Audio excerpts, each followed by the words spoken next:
Hello guys, आपका स्वागत है हमारे जेके स्टडी स्टॉफ में। आज की वीडियो में बात करने आ रहे हैं ड्यू कॉलेज के ऐसे स्टूडेंट जो सोल रेगुलर या फिर एनसीएफ से बिलोंग करते हैं और साथ ही साथ वो भी फोर्थ सेमेस्टर में है, मतलब फोर्थ सेमेस्टर के वो एग्ज़ाम देने वाले। तो उनकी जो बुक है एक बीए पॉलिटिकल साइंस ऑनर्स के स्टूडेंट्स की, जो है public policy and administration in India. तो इसकी जो इंपॉर्टेंट क्वेश्चन जो आपके एग्जाम में कई बार पूछे गए और इस बार भी आ सकते हैं, तो उनका जो सोल्यूशन है उन क्वेश्चंस के, वो मैं आपको इस वीडियो में बताऊँगा, जो 100% जो आपके एग्ज़ाम में आएंगे।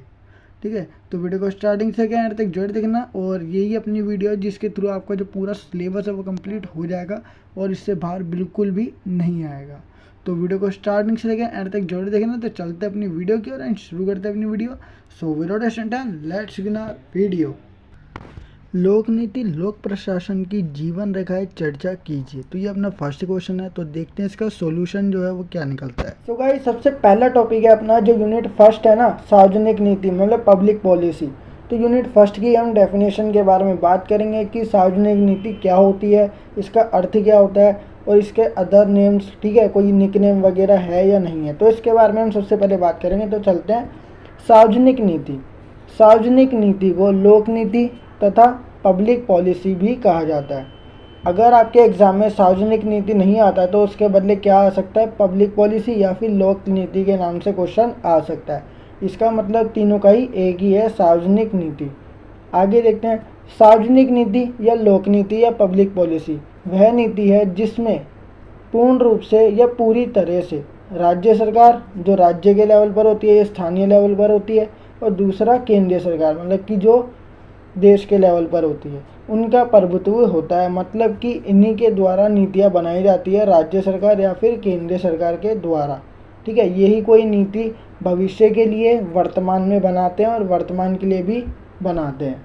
ठीक है, कोई भी नीति जब बनाई जाती है ना, तो वो इस लक्ष्य के लिए बनाई जाती है, इस उद्देश्य के लिए बनाई जाती है कि भविष्य में क्या हो, उस नीति का सही से प्रयोग किया जाए और लोगों का क्या हो, कल्याण। तो इन पर जो है ना राज्य सरकार और केंद्रीय सरकार का प्रभुत्व बना रहता है। आगे बात करते हैं नीति का निर्धारण, मतलब कि नीति का जो भी डिसीजन या फिर कौन डिसाइड करता है, सरकार। ठीक है, नीति बनेगी या नहीं बनेगी इसका निर्धारण भी सरकार के द्वारा किया जाता है। डिसाइड किसके द्वारा किया जाता है, गवर्नमेंट के द्वारा। अगला है अपना लोक नीति या सार्वजनिक नीति, जिसके अनुसार राज्य के प्रशासक, मतलब कि राज्य के प्रशासक मतलब कौन है आजकल, सरकार। ठीक है, पहले राजा होते थे, ऐसी क्या है आज सरकार है, अपना कार्य करते हैं। मतलब कि लोक नीति या सार्वजनिक नीति, इसके अनुसार ना कोई भी शासक या फिर जनता भी कह सकते हैं, वो अपना कार्य करती है और इस नीति के अंडर में रहकर। और सार्वजनिक नीति की परिभाषा ना अलग अलग विद्वानों द्वारा दी गई है, क्योंकि उनके जो विचार है वो थोड़े बहुत मिलते जुलते हैं लेकिन थोड़े से डिफरेंट भी है।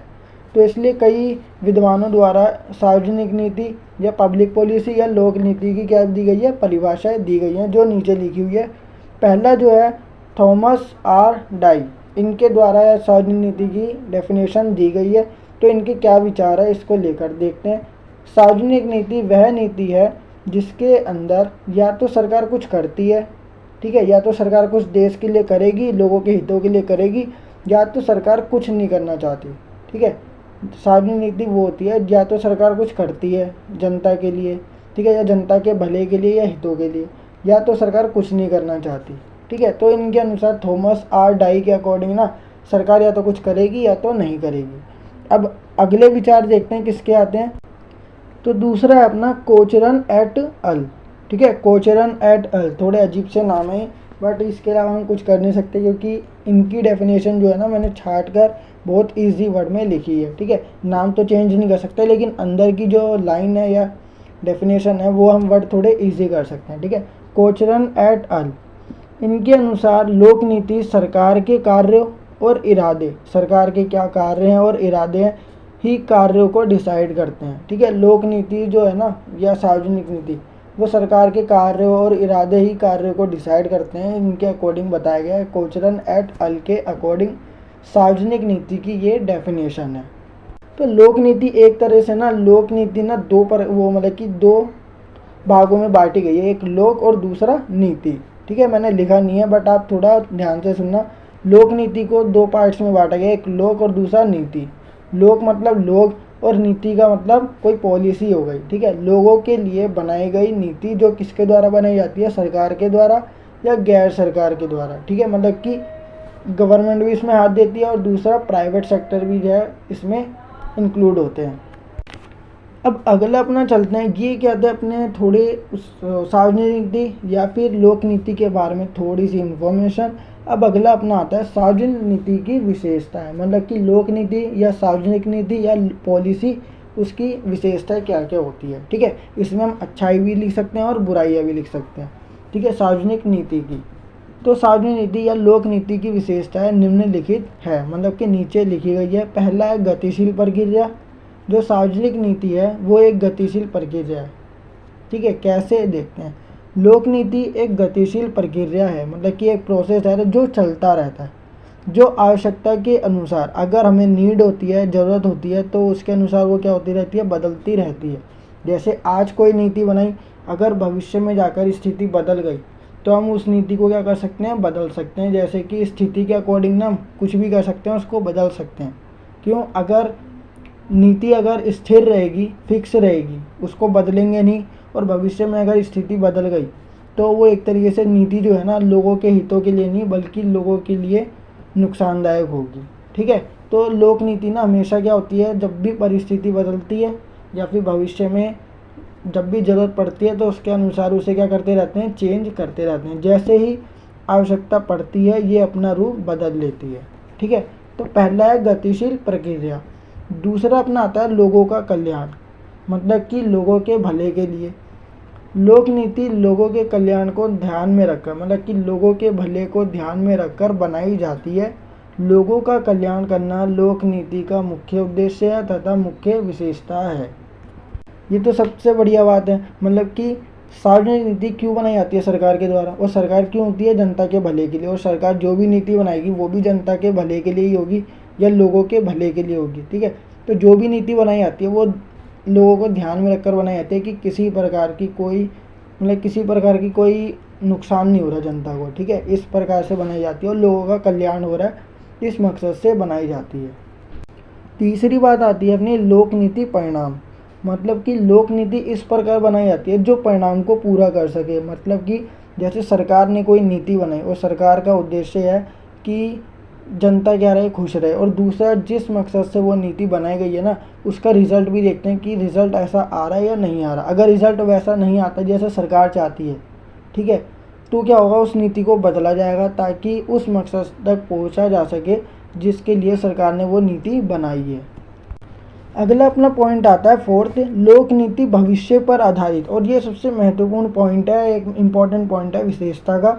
लोक नीति वर्तमान की तुलना में भविष्य को ध्यान में रखकर बनाई जाती है।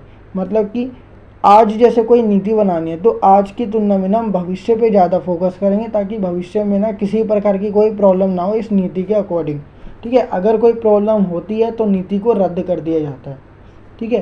तो कभी भी वर्तमान में कोई नीति बनाई जाती है तो सबसे पहले भविष्य की ओर देखा जाता है कि भविष्य में ये नीति फ़ायदेमंद होगी जनता के लिए या नहीं होगी। अगर नहीं होगी तो उसे रद्द कर दिया जाएगा, अगर होगी तो उसको अप्रिशिएट मतलब कि समर्थन मिलेगा और वो नीति क्या हो जाएगी, सबसे मजबूत। ये भविष्य से जुड़े उद्देश्य को पूरा करती है।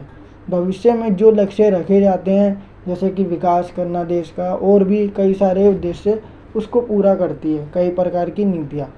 ये दिशा निर्देश भी करती है, मतलब कि भविष्य की ना एक डायरेक्शन भी बताती है। निर्देश मतलब कि बताना, ठीक है।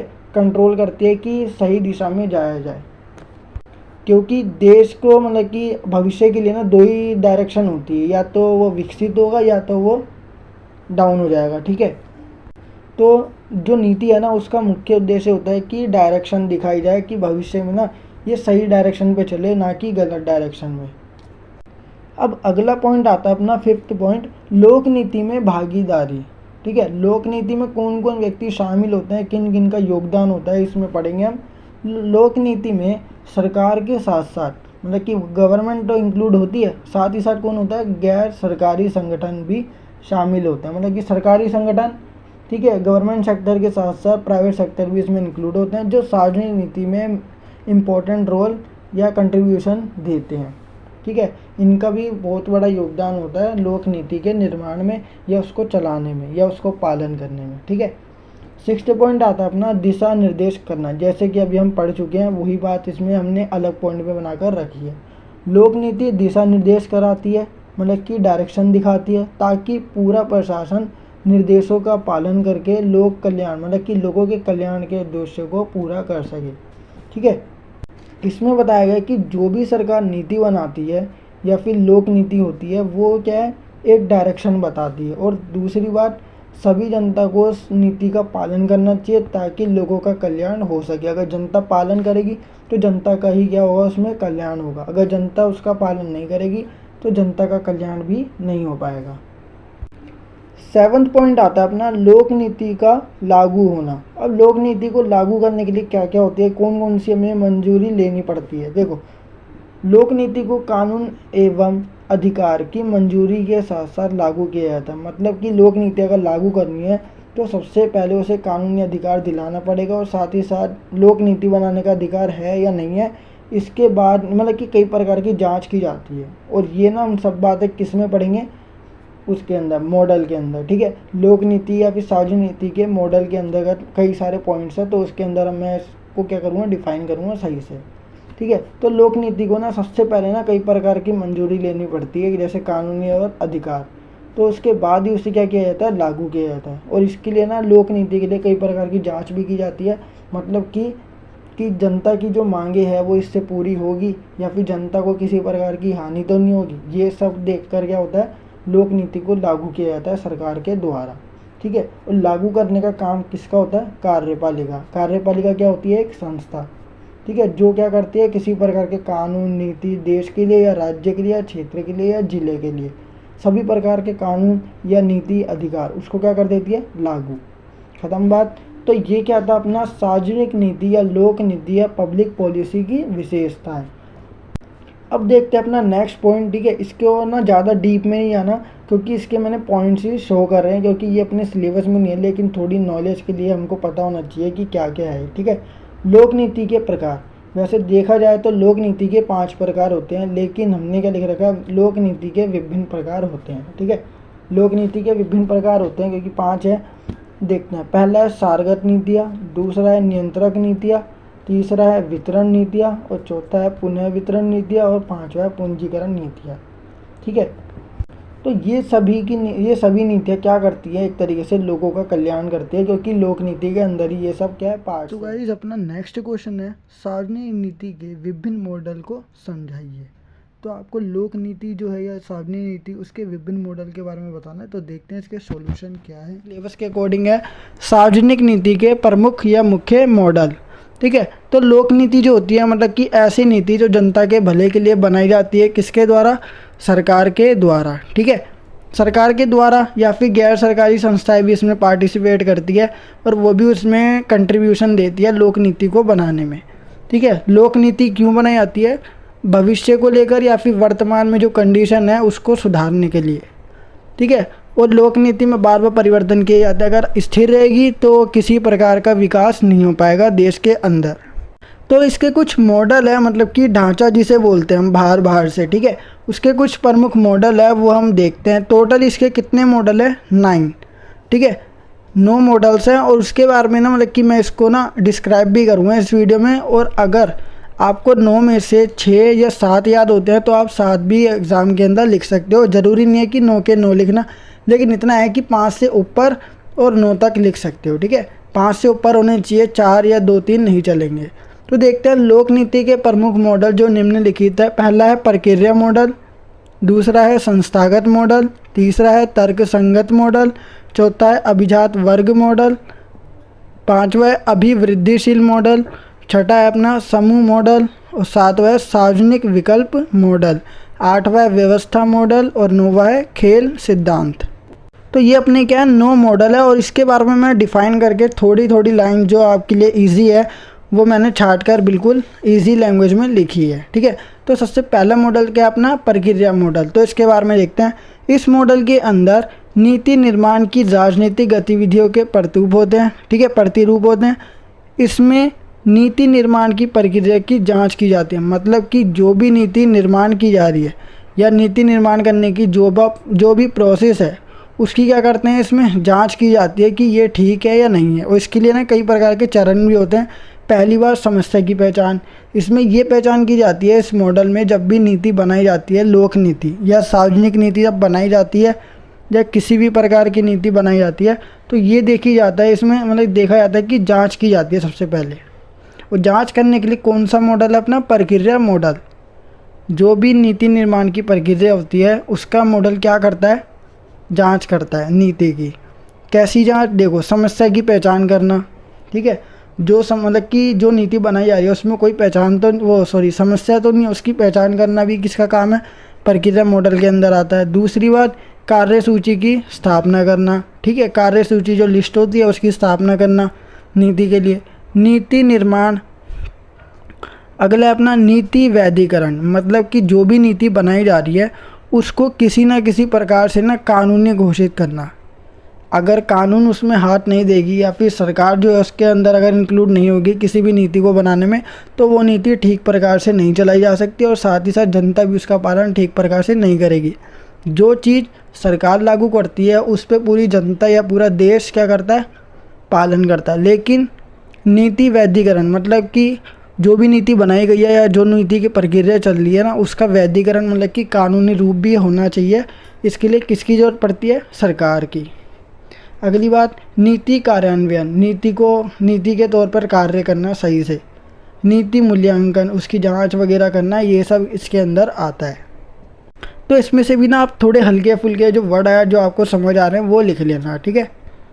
दूसरा अपना मॉडल आता है संस्थागत मॉडल। लोक नीति और राजनीतिक संस्था एक दूसरे से बहुत गहरा संबंध रखते हैं, मतलब कि इनके बीच में ना जो रिलेशन है बहुत ही ज़्यादा गहरा है। लोक नीति जिसके बारे में हम बात कर रहे हैं और राजनीतिक संस्था जो हमारा टॉपिक है।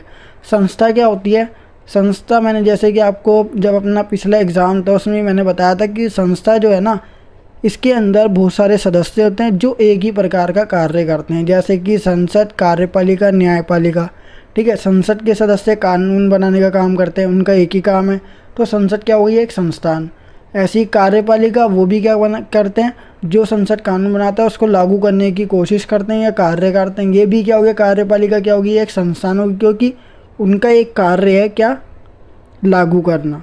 तीसरा है न्यायपालिका, वो रक्षा करती है जो भी कानून बनता है, ठीक है, या लागू किया जाता है। तो ये भी न्यायपालिका भी एक ही काम करती है, रक्षा करने का, और उसके सदस्य भी, ठीक है। तो लोक नीति और राजनीतिक संस्था जो संसद, कार्यपालिका, न्यायपालिका, ये एक दूसरे में क्या रखते हैं, बहुत गहरा संबंध या रिलेशन रखते हैं। और राजनीतिक संस्था में ना और भी लोग आते हैं, और भी सदन वगैरह जो है इंक्लूड किए जाते हैं। जैसे कि देखो, सभी राजनीतिक विधियाँ और गतिविधियाँ राजनीतिक संस्थाओं, जैसे कौन कौन सी संस्था है, राष्ट्रपति जो संसद के अंदर आता है, कार्यपालिका जैसे मैंने बताया था लागू करती है, इसमें मंत्री और नौकरशाही दोनों आते हैं। दूसरी बात, वो अगला अपना विधायिका, मतलब कि संसद जिसमें राष्ट्रपति भी आता है और 2 सदन भी आते हैं। न्यायपालिका, ठीक है, एक तो न्यायालय, उच्च न्यायालय और सर्वोच्च न्यायालय, इसमें 3 हो गए। और नौकरशाही ये कार्यपालिका में आता है। शहरी एवं ग्रामीण सरकारी संस्थाएं, शहर की संस्थाएं और ग्रामीण संस्थाएं के द्वारा की जाती है। तो राजनीति से रिलेटेड सब कुछ, सारी की सारी गतिविधियां, कार्य इन संस्थाओं के द्वारा किए जाते हैं, ठीक है। तो एक तरीके से लोक नीति जो है ना अपनी राजनीति में आती है, और राजनीतिक गतिविधि के सारे काम कौन करता है, ये सारी संस्थाएं। तो लोक नीति का निर्माण या फिर उसको निर्माण होने के बाद उसको लागू करना और उसकी रक्षा करना, ये सब किसका कार्य होता है, इन सभी संस्थाओं का कार्य होता है, ठीक है। तो संस्थागत मॉडल में ये बताया गया लोक नीति से रिलेटेड। तीसरा मॉडल आता है अपना तर्क संगत मॉडल। तर्क संगत मॉडल वह मॉडल है जिसमें अधिकतम सामाजिक लाभ प्राप्त है। मतलब कि इसमें ना तर्क संगत मॉडल में लोक नीति का निर्माण किया तो जाता है, और साथ ही साथ ये किस पे ध्यान देता है, सामाजिक लाभ पर। मतलब कि समाज को ना लाभ प्राप्त हो, किससे, ज़्यादा से ज़्यादा। जो भी हमने लोक नीति बनाई है उससे ना समाज को अधिकतम लाभ प्राप्त होना चाहिए, ये तर्क संगत मॉडल के अंदर आता है, ठीक है। तो इसमें मेन क्या है, अपना सामाजिक लाभ अधिकतम करना, ज़्यादा से ज़्यादा करना, और किसी प्रकार की हानि से नीति को या फिर जनता को बचाना। फोर्थ पॉइंट आता है अपना अभिजात वर्ग मॉडल। अभिजात वर्ग मॉडल, देखो अभिजात वर्ग एक, ठीक है। अब देखते हैं इसके अंदर क्या बताएगा। इस मॉडल में लोक नीति अभिजात वर्ग की प्राथमिकताओं को बताता है, मतलब कि लोक नीति का निर्माण किया जाता है, लेकिन सारा का सारा ध्यान या ध्येय बोलते हैं जिसे, ध्यान अभिजात वर्ग की ओर होता है। इसमें अभिजात वर्ग को प्राथमिकता या फिर फर्स्ट माना जाता है या फिर ज़्यादा वैल्यूएबल माना जाता है। ये अभिजात वर्ग के हितों की ओर ध्यान देता है। इस प्रकार की नीति बनाई जाती है जो अभिजात वर्ग के भले के लिए हो। अगली बात, ये अभिजात वर्ग के लक्ष्य की ओर भी ध्यान देता है, मतलब कि अभिजात वर्ग का जो लक्ष्य है उसको पूरा करवाने में लोक नीति क्या करती है, मदद करती है। और लोक नीति का एक मॉडल अभिजात वर्ग मॉडल उसकी मदद करता है। अब फिफ्थ पॉइंट आता है अपना अभिवृद्धिशील मॉडल। देखो ये भी एक प्रकार का मॉडल है। पहली बात, यह मॉडल राजनीतिक वैज्ञानिक, ठीक है, राजनीति के जो विद्वान होते हैं या जिन्हें राजनीति के बारे में सबसे ज़्यादा पता होता है, जैसे इनमें से दो नाम है, डेविड ब्रेबुक और चार्ल्स लिडब्लूम, ठीक है। डेविड ब्रेबुक और चार्ल्स लिडब्लूम, इनके कार्यों से जुड़ा हुआ है। अभिवृद्धिशील जो मॉडल है ये इन दो वैज्ञानिक जो राजनीतिक वैज्ञानिक है उनके कामों से क्या है, जुड़ा हुआ है। और ये मॉडल ना एक सही तर्क संगत, मतलब कि ऐसा निर्णय जो सही हो उस लेने की प्रक्रिया की सीमाओं की पहचान करता है, मतलब कि उस सीमा तक जा सकता है जहाँ तक कोई भी निर्णय क्या हो सकता है समाज के लिए बिल्कुल ठीक हो। तो ये इस प्रकार की ना पहचान करता है, ठीक है। जो भी निर्णय लिया जा रहा है उसकी प्रक्रिया की सीमाओं की पहचान करता है कि वो निर्णय कहाँ तक सही है लेने के लिए। सिक्स्थ अपना आता है समूह मॉडल, मतलब कि ग्रुपिंग वाला आ गया, इसमें ग्रुप की बात होगी। इस मॉडल के तहत लोक नीति समूह संघर्ष का परिणाम होती है, मतलब कि समूह के बीच में जो संघर्ष होता है ना उसका रिजल्ट समूह मॉडल है। देखते हैं क्या बताया गया इसमें। और यह समूह के बीच संघर्ष को समाप्त करके नीति लाने का प्रयास करते हैं। देखो ग्रुप है ना, अगर उनके बीच में किसी प्रकार के मतभेद या संघर्ष या लड़ाई झगड़े कुछ भी हो रहा हो तो उसको समाप्त करके कोई ना कोई नीति लाने का प्रयास या कोशिश करती है, जो किसका काम है, समूह मॉडल, ठीक है। अगला अपना है सेवंथ, सार्वजनिक विकल्प मॉडल, ठीक है। इसे लोक चयन मॉडल भी कहते हैं। यह लोक नीति का आर्थिक अध्ययन करता है, मतलब कि लोक नीति के अंतर्गत जितने भी आर्थिक मतलब कि इकोनॉमिक्स से रिलेटेड जो भी अध्ययन या उसके बारे में थोड़ी बहुत नॉलेज इन्फॉर्मेशन ये कौन उपलब्ध कराता है, सार्वजनिक विकल्प मॉडल, जिसे हम क्या बोलते हैं, लोक चयन मॉडल भी कहते हैं। आठवां अपना है व्यवस्था मॉडल। पर्यावरण में सामाजिक आर्थिक घटनाएं और व्यवस्थाएं शामिल होती हैं। कई प्रकार की नीतियों का निर्माण भी किया जाता है, मतलब कि पर्यावरण में ना कई प्रकार के ना सामाजिक आर्थिक बहुत सारी व्यवस्थाएं होती है, ठीक है। और उन इस प्रकार की नीतियों का निर्माण भी किया जाता है, मतलब कि लोक नीति का निर्माण इस व्यवस्था मॉडल के अंतर्गत आता है, जिसमें क्या होता है, किसी प्रकार का मैनेजमेंट किया जाता है। नाइन्थ आता है अपना खेल सिद्धांत। इसके अंतर्गत यह मॉडल यह नहीं बताता कि लोग किस प्रकार से अपने निर्णय ले रहे हैं, मतलब कि जो भी डिसीज़न अगर लिया जाता है तो ये चीज़ नहीं बताता। खेल सिद्धांत ये सब नहीं बताता, बल्कि ये बताता है कि लोगों को किस प्रकार अपने निर्णय लेने चाहिए, ठीक है। मतलब कि उनको सजेस्ट करता है, एडवाइस देता है कि उनको जो भी डिसीज़न लेना चाहिए कैसे लेना चाहिए, ठीक है। ये नहीं बताता कि कौन से निर्णय वो ले रहे हैं या किस प्रकार के वो निर्णय ले रहे हैं। बस खेल सिद्धांत के अंतर्गत केवल एडवाइस दी जाती है लोगों को कि उनको डिसीज़न कैसे लेने चाहिए। जो नेक्स्ट क्वेश्चन है वो है भारत में लोक नीति या सार्वजनिक नीति, ठीक है, उसकी प्रक्रिया को समझाइए। तो इसका सॉल्यूशन देखते हैं अपना की प्रक्रिया, ठीक है। सार्वजनिक नीति मतलब कि जिसे हम क्या बोलते हैं, लोक नीति या पब्लिक पॉलिसी कहते हैं। और ये जो टॉपिक है ना बिल्कुल अपना किससे मिलता जुलता है, जो हमने लेजिस्लेटिव वाली बुक थी ना उसमें पढ़ा था वैसा ही ये टॉपिक है, मतलब कि कानून कैसे बनता है, ठीक है। वही नीति मतलब कि भारत में ना कानून कैसे बनता है उसका प्रोसेस बताना है। तो ऐसी क्या सार्वजनिक नीति या लोक नीति जो जनता के भले के लिए बनाई जाती है और कई उद्देश्य के लिए बनाई जाती है, तो इसके बारे में हम पढ़ेंगे। देखते हैं। लोक नीति समाज से जुड़ी सभी गतिविधियों से संबंधित है, ठीक है। मतलब कि समाज में ना जितनी भी गतिविधियाँ होती है, चाहे वो चलना हो फिरना हो कहीं भी जाना हो आना हो, सारी की सारी लोक नीति से जुड़ी हुई है, ठीक है। सारी की सारी लोक नीति समाज से जुड़ी हुई गतिविधि से संबंधित होती है। भारत के विविधता की भूमि होने के कारण, मतलब कि भारत में अलग अलग प्रकार के व्यक्ति है और कई सारी कंडीशंस है। जैसे भारत में गरीबी भी है, असमानता भी पाई जाती है और विकास भी क्या है, असंतुलन। मतलब कि कई जगह भारत में कुछ राज्य ऐसे जहाँ पे विकास हो चुका है और कुछ राज्य ऐसे जो अभी भी बहुत डाउन है, ठीक है, जिनका भी डेवलपमेंट नहीं हुआ है। जैसे बड़े बड़े मुद्दों का सामना करना पड़ता है, ठीक है। तो भारत के ना कई सारे कारण हैं, गरीबी, असमानता, असंतुलित विकास, ये बड़े बड़े मुद्दे हैं, इनका सामना करना पड़ता है भारत को। अब इन समस्याओं को या फिर इन मुद्दों को दूर करने के लिए कई प्रकार की नीतियाँ बनाई जाती है। जिस प्रकार से कौन सी नीति आती है, सार्वजनिक नीति, ठीक है।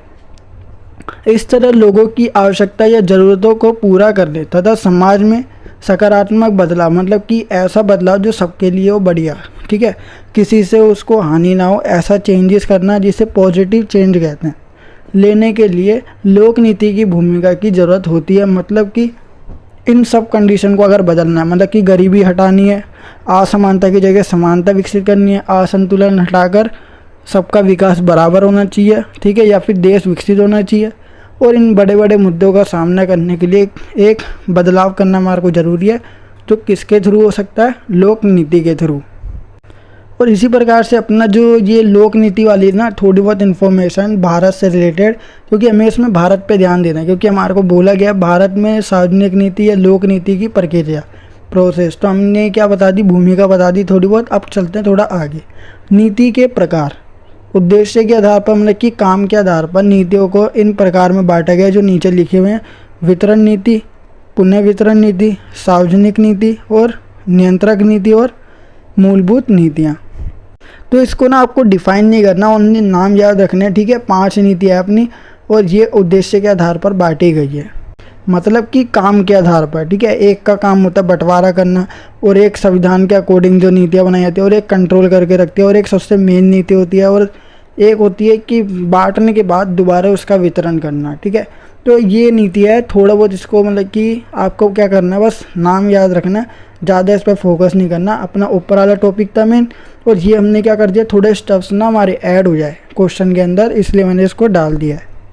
अब अगला अपना टॉपिक शुरू होता है इसी में ही, भारत में नीति प्रक्रिया में मुख्य संस्थान, ठीक है। भारत में मतलब कि जब भी नीति बनाई जाती है तो उसका जो प्रोसेस होता है ना, तो उसमें कौन कौन सी संस्थाएं पार्टिसिपेट करती है।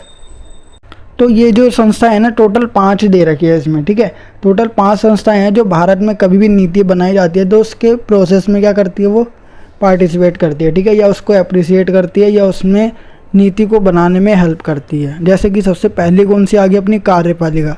अब कार्यपालिका में ये कार्यपालिका क्या होगी, एक संस्था होगी जिसका एक ही काम होता है किसी प्रकार की नीति को क्या करना, देश भर में फैलाना। जैसे देश भर में फैलाने का काम किस किस का, इसमें प्रधानमंत्री का। प्रधानमंत्री कैसे, या तो खुद बोलेगा या तो मीडिया के थ्रू या समाचार पत्र के थ्रू। तो इसके थ्रू क्या है, वो किसी भी नीति प्रक्रिया में ना उसको लागू करने में पार्टिसिपेट या अप्रिशिएट करता है, ठीक है। दूसरा कैबिनेट सचिवालय, कैबिनेट समितियाँ, ठीक है। कैबिनेट समितियाँ जिसमें क्या होता है, काम को ना बांटा गया होता है, ठीक है, आधा आधा काम किया जाता है, क्योंकि कई बहुत बड़ा काम होता है। तो कभी भी ना कोई कार्य बड़ा होता है ना, तो उसको हम क्या करते हैं, डिवाइड। और जब भी डिवाइड किया जाता है एक ही काम को करने के लिए, हमने कई सारे पार्ट्स डिवाइड कर दिए, तो उसके लिए हम क्या बोलते हैं, समितियाँ, ठीक है। जब भी काम ज़्यादा होता है तो एक ही काम को अलग अलग व्यक्तियों द्वारा किया जाता है, तो उसको क्या बोलते हैं, समितियाँ। उसके लिए कई कमेटी बनाई जाती है, कई प्रकार के मंत्री, और कार्यपालिका में कई प्रकार के मंत्री आते हैं, ठीक है। तो ये भारत में नीति प्रक्रिया में क्या होता है, शामिल। दूसरा अपना विधायिका, विधायिका जिसे हम क्या बोलते हैं, संसद। तो इसमें तो वही चीज़ आएगी, संसद और संसदीय समिति। संसद के द्वारा बनाई गई समिति और संसद दोनों ही आते हैं इसमें। और इनका काम क्या होता है, कोई भी नीति होती है ना, उसको क्या करना, एक तरीके से बनाना या नीति का गठन करना। इसके बारे में हम ना अभी जो डिस्क्रिमिनेशन है ना, सॉरी मतलब कि डिस्क्राइब जो है ना, इसको मैं अभी नीचे करूँगा, ठीक है। तो पहले हम जान लेते हैं क्या क्या है। पहला कार्यपालिका, दूसरा विधायिका, तीसरा अपना क्या आता है, न्यायपालिका। न्यायपालिका में न्यायालय होता है। ये क्या करता है, जो भी नीति बनती है उसका ध्यान रखता है कि कोई भी नीति जो बनाई गई है वो संविधान के अनुकूल है या नहीं है, मतलब कि संविधान के अकॉर्डिंग है या नहीं है। तो एक तरीके से इसका कार्य क्या होता है, नीति बनाने में जो भी नीति बनाई गई है या लागू की गई है उसकी रक्षा करना, और अगर वो नीति किसी भी व्यक्ति के लिए हानिकारक है या फिर वो किसी व्यक्ति को उससे हानि पहुंचती है तो उस नीति में थोड़ा बहुत बदलाव करवाने का जिम्मा किसको दिया जाता है, न्यायालय को। ठीक है।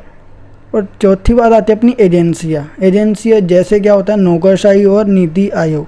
नौकरशाही में वो व्यक्ति शामिल होते हैं जो क्या करते हैं, गवर्नमेंट जॉब करते हैं। ठीक है। ये भी किसके अंतर्गत आते हैं, कार्यपालिका के अंतर्गत आते हैं।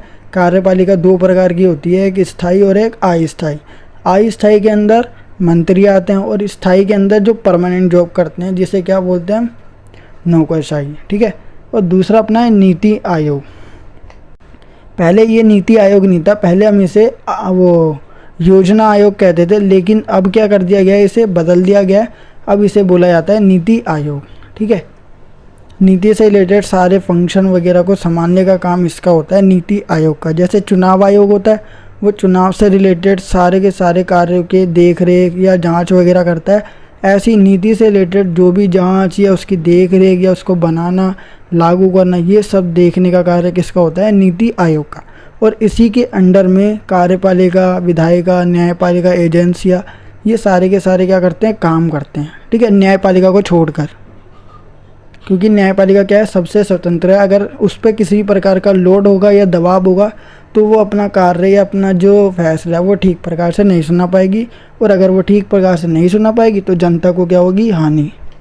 क्योंकि जनता को सुरक्षित रखने का कार्य न्यायपालिका का होता है। अब अपना 5th पॉइंट आता है नागरिक समाज। इसमें क्या होता है, हित समूह, मतलब कि ऐसा ग्रुप जो भले के लिए हो। दबाव समूह जो प्रेशर वाला समूह होता है, वो गैर सरकारी संगठन, मतलब कि एक तरीके से हम को बोल सकते हैं जो सरकारी ग्रुप नहीं है, मतलब कि प्राइवेट है। और मीडिया, जन आंदोलन इसके अंदर शामिल होते हैं और ये नीति प्रक्रिया में भी शामिल होते हैं। ठीक है। क्योंकि मीडिया के थ्रू किसी भी उसको फैलाया जाता है। हित समूह और दबाव समूह के द्वारा या गैर सरकारी संगठन द्वारा क्या होती है, नीति को बनाने की प्रक्रिया शुरू होती है। और जन आंदोलन, जनता के द्वारा आंदोलन किया जाता है कि इस प्रकार की नीति को लागू किया जाए। तो इन सब के द्वारा ना, इन सब की मेन भूमिका होती है किसी भी नीति को बनाने में भारत के अंदर। ठीक है। भारत के बाहर क्या होता है, विधायिका नहीं है, सीनेट भी होती है किसी जगह, जिसमें संसद, जैसे आज भारत में हम क्या बोलते हैं, संसद। अमेरिका में जाएंगे तो संसद नहीं बोलेंगे, सीनेट बोलते हैं। तो ऐसी ना कई प्रकार के ना भारत के अंदर ना ये सब चीज़ें, तो भारत के बाहर कुछ और होता है।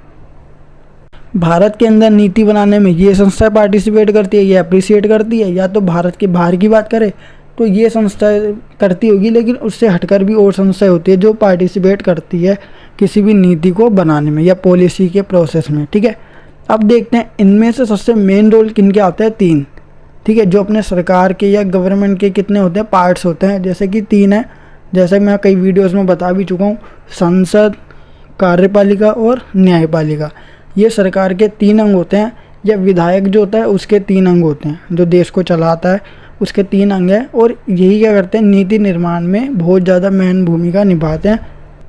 तो सबसे पहला पॉइंट आता है अपना, देखो इसमें लिखा हुआ है, पहले टॉपिक का नाम पढ़ते हैं, नीति निर्माण में विभिन्न संस्थाओं की भूमिकाएँ। ठीक है। अभी हमने जो ऊपर पढ़ा वो तो संस्थाएं थी, उनके कार्य नहीं पढ़े, उनकी जो इम्पोर्टेंस है वो नहीं पढ़ी। लेकिन अब इसमें पढ़ेंगे वो क्या काम करते हैं। नीति निर्माण में विधायिका की भूमिका, जो दूसरा दे रखा था उसमें विधायिका, संसद और संसदीय समिति। तो देखते हैं क्या काम करते हैं। देखो नीति निर्माण में विधायिका की क्या भूमिका होती है। कभी भी नीति बनाई जाती है तो उसका गठन विधायिका या संसद द्वारा किया जाता है, पहली बात। दूसरी बात, विधायिका में विधायक होता है, मतलब कि सरकार होती है। वे अपने अपने चुनावी क्षेत्रों की मांग, मुद्दों, ज़रूरतों को पूरा करते हैं। मतलब कि जिस क्षेत्र में वो विधायक जीता है या जिस क्षेत्र से वो चुनाव लड़ रहा है, ठीक है, या खड़ा हुआ है उस चुनावी क्षेत्र में, तो उसकी मांगे और मुद्दे और ज़रूरतें, जो भी उनको मांग, जो जनता मांग करती है उस क्षेत्र की, या फिर जो भी नीड है ना उनको, जनता को, उसको पूरा करती है कौन, विधायिका का विधायक। फिर उन मुद्दों और मांगों के लिए एक नीति प्रक्रिया बनाते हैं। ठीक है। फिर उसने मांग को पूरा करने के लिए या ज़रूरतों को पूरा करने के लिए या मांगों को पूरा करने के लिए क्या करते हैं, वो जो विधायक है नीति प्रक्रिया बनाते हैं। फिर क्या होता है, जब नीति बनाने की प्रक्रिया शुरू होती है तो संसद में ही संसद और संसदीय समिति द्वारा बहस और चर्चा की जाती है।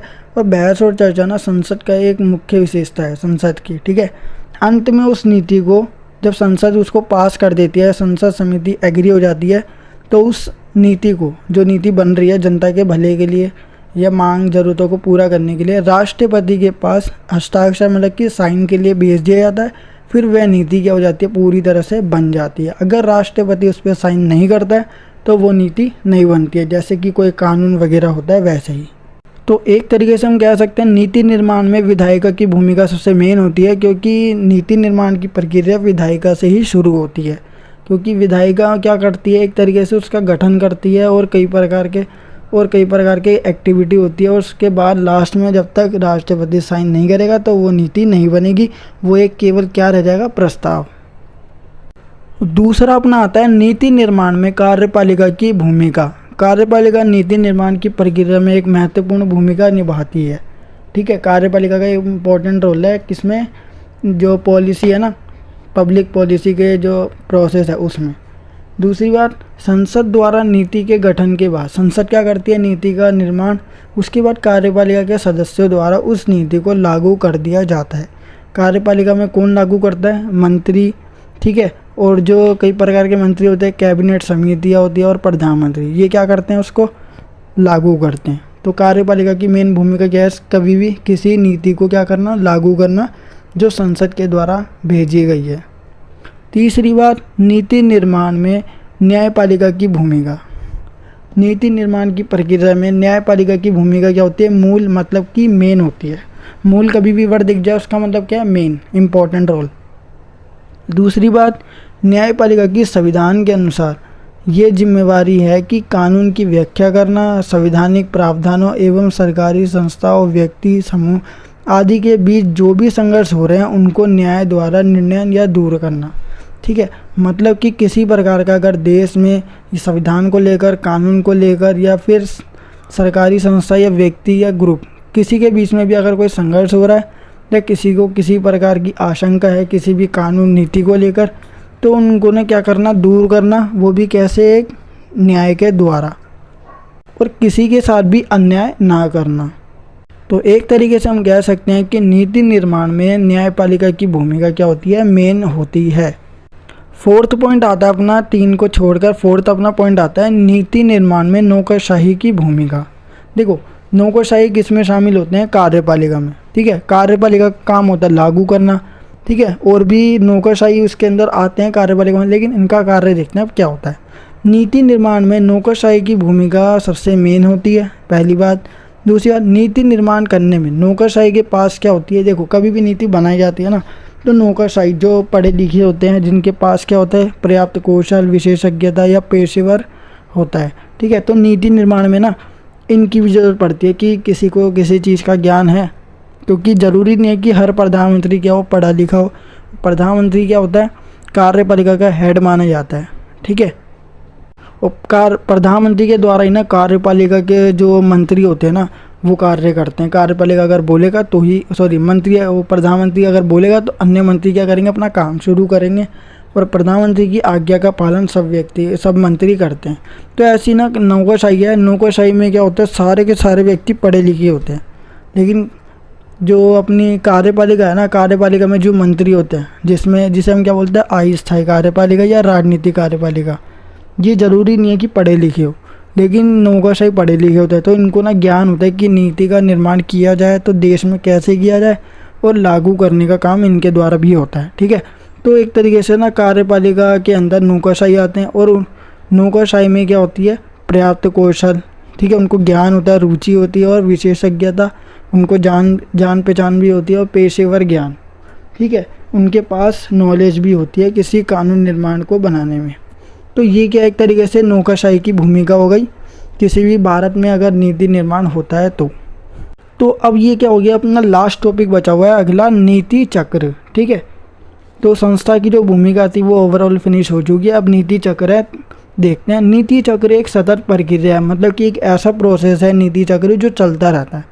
कभी भी अगर किसी वर्ड के आगे चक्र लिखा हो ना तो समझ जाना वो कभी भी ख़त्म ही नहीं होगा, जहाँ पे वो एंड होगा वहीं से बाद में क्या हो जाएगी उसकी स्टार्टिंग।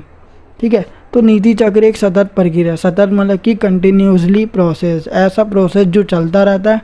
ठीक है, इसमें पिछले निर्णयों के लिए भविष्य के निर्णयों का एजेंडा डिसाइड किया जाता है। मतलब कि पिछले निर्णय जो भी लिए गए हैं उसका जो है ना भविष्य के निर्णयों का एजेंडा, मतलब कि एक तरीके से मोटिव तैयार किया जाता है। ठीक है, इसमें ज़्यादा नहीं है। अगला देखते हैं सामान्य नीति चक्र। सामान्य नीति चक्र में इसमें सबसे पहले समस्या की पहचान और कार्यसूची का निर्धारण करना। मतलब कि नीति चक्र, जो सामान्य नीति चक्र है उसमें ना सबसे पहले समस्या की पहचान की जाती है कि समस्या किस प्रकार की है, और साथ ही साथ कार्यसूची का निर्धारण करना। मतलब कि जिस प्रकार से उस नीति के अंतर्गत कार्य किया जाएगा उसकी सूची को डिसाइड किया जाता है कि पहले लिस्ट बनाई जाती है। ठीक है, एक तरीके से। दूसरा क्या बोला गया, नीति का निर्धारण। जब जो कार्यसूची है उसका निर्धारण हो जाता है और साथ ही साथ समस्या की पहचान हो जाती है, तो उसके बाद नीति का निर्धारण या फिर डिसीजन सुनाया जाता है। तीसरा बोला गया है नीति वैधता। नीति वैधता में किसी भी नीति को वैधता प्रदान की जाती है, किसके थ्रू, कार्यपालिका और संसद के थ्रू। क्योंकि नीति को वैधता मतलब कि कानूनी सिद्ध करने के लिए संसद और कार्यपालिका की ज़रूरत होती है। क्योंकि संसद में क्या होता है, नीति जब बनना शुरू होती है तो उसके बाद उसको राष्ट्रपति की मंजूरी की आवश्यकता होती है। जब राष्ट्रपति उस पर साइन कर देता है तो ही उसको क्या प्रदान होती है, वैधता, मतलब कि कानूनी रूप प्रदान हो जाता है। चौथा बोला गया है नीति क्रियान्वयन। मतलब कि कानूनी रूप तैयार होने के बाद उसको पूरे देश में फैलाया जाता है और उस पर क्या होती है, जनता उसका क्रियान्वयन मतलब कि कार्य करना शुरू करती है, उसका पालन करना शुरू करती है। पांचवा नीति का मूल्यांकन। मतलब पूरे देश में लागू होने के बाद और जनता ने उसको फॉलो किया या नहीं किया, जनता पर उसका क्या प्रभाव पड़ा, तो ये नीति मूल्यांकन है। एक तरीके से नीति जो पॉलिसी बनाई गई है उसका रिजल्ट। इस समाप्ति चक्र का पालन, रखरखाव, उत्तराधिकारी। फिर उसके बाद समाप्ति चक्र का पालन मतलब कि रखरखाव और उत्तराधिकार। इस जो नीति है उसका जिम्मेवार किसको ठहराया जाएगा, और साथ ही साथ इस नीति से रिलेटेड सारी जानकारी पूरी की पूरी ओवरऑल क्या हो जाती है, फिनिश। फिर यही प्रोसेस क्या होता है, अगर उसमें किसी प्रकार की प्रॉब्लम होती है तो ये प्रोसेस वापस शुरू हो जाता है, समस्या की पहचान करेंगे, फिर दोबारा ये सब किया जाता है। तो गाइस अपना जो नेक्स्ट क्वेश्चन है वो है विकेंद्रीकरण की परिभाषा दीजिए तथा भारत में स्वशासन मतलब खुद के शासन के संदर्भ में 73वें संविधान संशोधन के महत्व पर चर्चा कीजिए। ठीक है, जो गाँव से संबंधित था उसके बारे में बताना है वीडियो। सो गाइस सबसे पहले अपनी जो यूनिट सेकंड है उसका नाम है विकेंद्रीकरण। विकेंद्रीकरण का मतलब होता है, देखो, एक केंद्रीकरण होता है और दूसरा होता है अपना विकेंद्रीकरण। विकेंद्रीकरण अपना टॉपिक है और केंद्रीकरण का मतलब होता है कि जिसमें ना शासन की या फिर जो सरकार है उसकी शक्तियाँ ना एक व्यक्ति के पास होती है, या फिर सारी शक्तियाँ ना केवल एक व्यक्ति को दी जाती है, एक ग्रुप को दी जाती है। इसमें शक्तियों का बंटवारा नहीं किया जाता। और विकेंद्रीकरण में क्या होता है, शक्तियों का बंटवारा किया जाता है। और जब भी शक्तियों का बंटवारा मतलब कि एक से ज़्यादा व्यक्ति को अगर शक्तियाँ दे दी जाती है ना, तो उससे क्या होता है, लोगों की भागीदारी भी क्या हो जाती है, मतलब कि लोग जो मांग कर रहे हैं या फिर जो अधिकार मांग रहे हैं वो पूरे होते हैं। अगर केंद्रीकरण होगा तो लोगों की मांगें पूरी नहीं होती। ठीक है, तो अपना टॉपिक है यूनिट सेकंड विकेंद्रीकरण। मतलब कि केंद्रीकरण से हटकर है एक टॉपिक विकेंद्रीकरण, उसका अपोजिट। विकेंद्रीकरण का मतलब होता है जिसमें ना शक्तियाँ, जो देश की जो शासन की शक्तियाँ होती है, राजनीतिक शक्तियाँ, वो एक व्यक्ति के पास नहीं होती, बल्कि क्या होती है, सरकार के पास होती है दो से ज़्यादा। जैसे केंद्रीय सरकार और राज्य सरकार अपने पास, तो इन दोनों के पास शक्तियाँ होती है। केवल एक सरकार को सारी शक्ति नहीं दी जाती। और इससे क्या होता है, अगर दो सरकार के पास, केंद्रीय सरकार और राज्य सरकार दोनों के पास अगर शक्तियाँ है तो वो दोनों क्या कर सकते हैं, लोगों के हितों का ध्यान भी दे सकते हैं। और दूसरी बात, जनता ना उनसे क्वेश्चन भी पूछ सकती है और वो आंसर भी दे सकते हैं। और इसमें ना सरकार की जो मनमानी होती है वो ना के बराबर होती है, क्योंकि जनता जो कहती है वही लागू किया जाता है और उसी तौर पर कानून बनाए जाते हैं। तो देखते हैं विकेंद्रीकरण। ठीक है, जैसा अपना नोट्स में लिखा हुआ है, सामान्य भाषा में मतलब कि बिल्कुल नॉर्मल लैंग्वेज में विकेंद्रीकरण का अर्थ है शासन शक्तियों को एक स्थान पर केंद्रित मतलब कि इकट्ठी करने के बजाय उसे स्थानीय लेवल पर बांटना। ठीक है, इसमें सरकार की जो भी शक्तियाँ होती है उसको इकट्ठा नहीं किया जाता, बल्कि क्या कर दिया जाता है, स्थानीय लेवल बांट दिया जाता है, ताकि क्या हो, जनता की सारी मांगें पूरी की जा सके। देखो, एक केंद्रीकरण होता है, केंद्रीकरण में केवल एक ही सरकार होती है, केंद्रीय सरकार। ठीक है, और वो जनता के हितों की ओर ध्यान नहीं देती और वो अपनी मनमानी चलाती है और जनता पर ना अपना निर्णय थोपती है। ठीक है, और जनता से मांग भी करती है, खुद मांग करती है जबकि जनता मांग करती है। लेकिन इसमें क्या होता था, जनता वो खुद मांग करती है सरकार, लेकिन इसमें क्या है, स्थानीय लेवल पर बांट जाए। जब भी सरकार स्थानीय लेवल पर बांट दी जाती है या राज्य के लेवल पर बांट दी जाती है तो उसमें जनता का हित ही होता है, ठीक है, क्योंकि राज्य लेवल पर जनता को ध्यान में दिया जाता है ताकि जनता की सत्ता में भागीदारी हो सके और जनता अपने हितों की रक्षा करने के लिए शासन प्रशासन में भागीदारी कर सके। ये एक ऐसी प्रक्रिया है जिसमें सारा कार्य एक जगह नहीं होता, अलग अलग जगह से चलाया जाता है। तो इसमें शासन जो है वो अलग अलग जगह से चलाया जाता है, कभी केंद्र सरकार तो कभी राज्य सरकार, और राज्य सरकार में भी कई सारे हो गए, तो वो क्या करते हैं, शासन चलाते हैं। तो विकेंद्रीकरण एक तरीके से हम कह सकते हैं देश के लिए बहुत ही गर्व की बात है, क्योंकि अगर केंद्रीकरण होता है तो वो केवल अपने आर्थिक उसके लिए प्राप्त करने की कोशिश करते हैं, मतलब कि एक तरीके से देश को लूटना उसका काम होता है, ठीक है। उसका मकसद एक ही होता है कि वो क्या करे, अपना विकास करे, एक तरीके से जिसे बोलते हैं ना सेल्फिशनेस, वो करती है। और दूसरी बात विकेंद्रीकरण में क्या होता है, विकेंद्रीकरण में ना ये जनता के हितों पर ध्यान देती है, ठीक है, अपना सेल्फिशनेस पर ध्यान नहीं देती, बल्कि क्या करती है, जनता के हितों पर और ध्यान दिया जाता है। अब देखते हैं इसका महत्व क्या है, विकेंद्रीकरण का महत्व, ठीक है। इसके 4 से 5 पॉइंट है, तो देखते हैं एक्सप्लेनेशन के साथ। समाज के विभिन्न वर्गों के हितों पर ध्यान, मतलब कि विकेंद्रीकरण की हमें ज़रूरत क्यों पड़ती है, आवश्यकता क्यों पड़ती है, या फिर इसके कार्य क्या है, सारे के सारे क्वेश्चन इसी में क्लियर हो जाएंगे। समाज के विभिन्न वर्गों के हितों पर ध्यान दिया जाता है, मतलब कि भारत जैसे समाज में कई प्रकार के वर्ग हैं तथा समाज विषम, मतलब कि समाज में ना अलग अलग प्रकार के लोग रहते हैं जिसके कारण वो बराबर नहीं है, ठीक है। होने के कारण केंद्रीय सरकार अकेले नीतियां बनाकर सभी वर्गों की आवश्यकता या ज़रूरतों का समान रूप से पूरा करने में सक्षम नहीं है। मतलब कि विकेंद्रीकरण इसलिए किया गया है क्योंकि ना समाज के अंदर ना कई प्रकार के वर्ग है और समाज में ऐसे लोग हैं जो मतलब कि एक दूसरे मतलब कि भेदभाव भी चलता है, कुछ लोग अमीर है तो कुछ लोग गरीब है, तो समाज क्या है, एक तरीके से विषम मतलब होता है जिसमें ना सब चीज़ बराबर नहीं होती। होने के कारण केवल एक सरकार ना नीतियाँ बनाकर सभी की आवश्यकता को पूरा नहीं कर सकती, तो इसलिए क्या किया जाता है, देश में सत्ता का विकेंद्रीकरण किया गया है। मतलब कि कुछ शक्तियाँ केंद्र सरकार को दी गई है तो कुछ शक्तियाँ किसको दी गई है, राज्य सरकार को। इतना ठीक है, ताकि सभी वर्गों के हितों की ओर ध्यान दिया जा सके। मतलब कि केंद्र सरकार सबकी ओर ध्यान नहीं दे सकती तो कौन देगा, राज्य सरकार हेल्प करेगी। अगर जो चीज़ केंद्र सरकार भूल जाती है वो चीज़ कौन करता है, राज्य सरकार। और अगर राज्य सरकार कोई चीज़ भूल जाती है तो उसको पूरा कौन करता है, केंद्र सरकार। तो एक तरीके से ना सभी वर्ग ना उन पे ध्यान दिया जाता है केवल विकेंद्रीकरण करके। दूसरा अपना पॉइंट आता है आम जनता की भागीदारी। शासन एवं सत्ता में आम जनता की भागीदारी तय करने के लिए, डिसाइड करने के लिए सत्ता का विकेंद्रीकरण जरूरी है।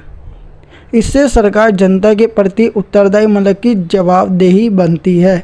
मतलब कि सरकार जनता के प्रति, देखो जनता अगर उनसे कुछ भी क्वेश्चन पूछे कि तुमने ये नीति क्यों लागू की, अगर तुम ये नीति लागू करोगे तो इससे क्या फ़ायदा होगा, तुमने ये किस वर्ग के लिए नीति लागू की है, इससे हमारे को क्या फ़ायदा होगा, ठीक है। तो जनता अगर कुछ भी क्वेश्चन पूछती है गवर्नमेंट से या सरकार से तो सरकार को उत्तर देना ही पड़ता है, क्योंकि सरकार बनाई किसने है, जनता के द्वारा ही वो सरकार बनाई गई है। तो जिसने सरकार को बनाया है वो क्या कर सकता है, क्वेश्चन पूछ सकता है। तीसरी बात, कार्य करने की स्वतंत्रता। मतलब कि विकेंद्रीकरण में कार्य करने की स्वतंत्रता होती है, कोई भी वर्क कर सकते हैं, लेकिन इसकी भी कंडीशन है जो दे रखी है अंदर।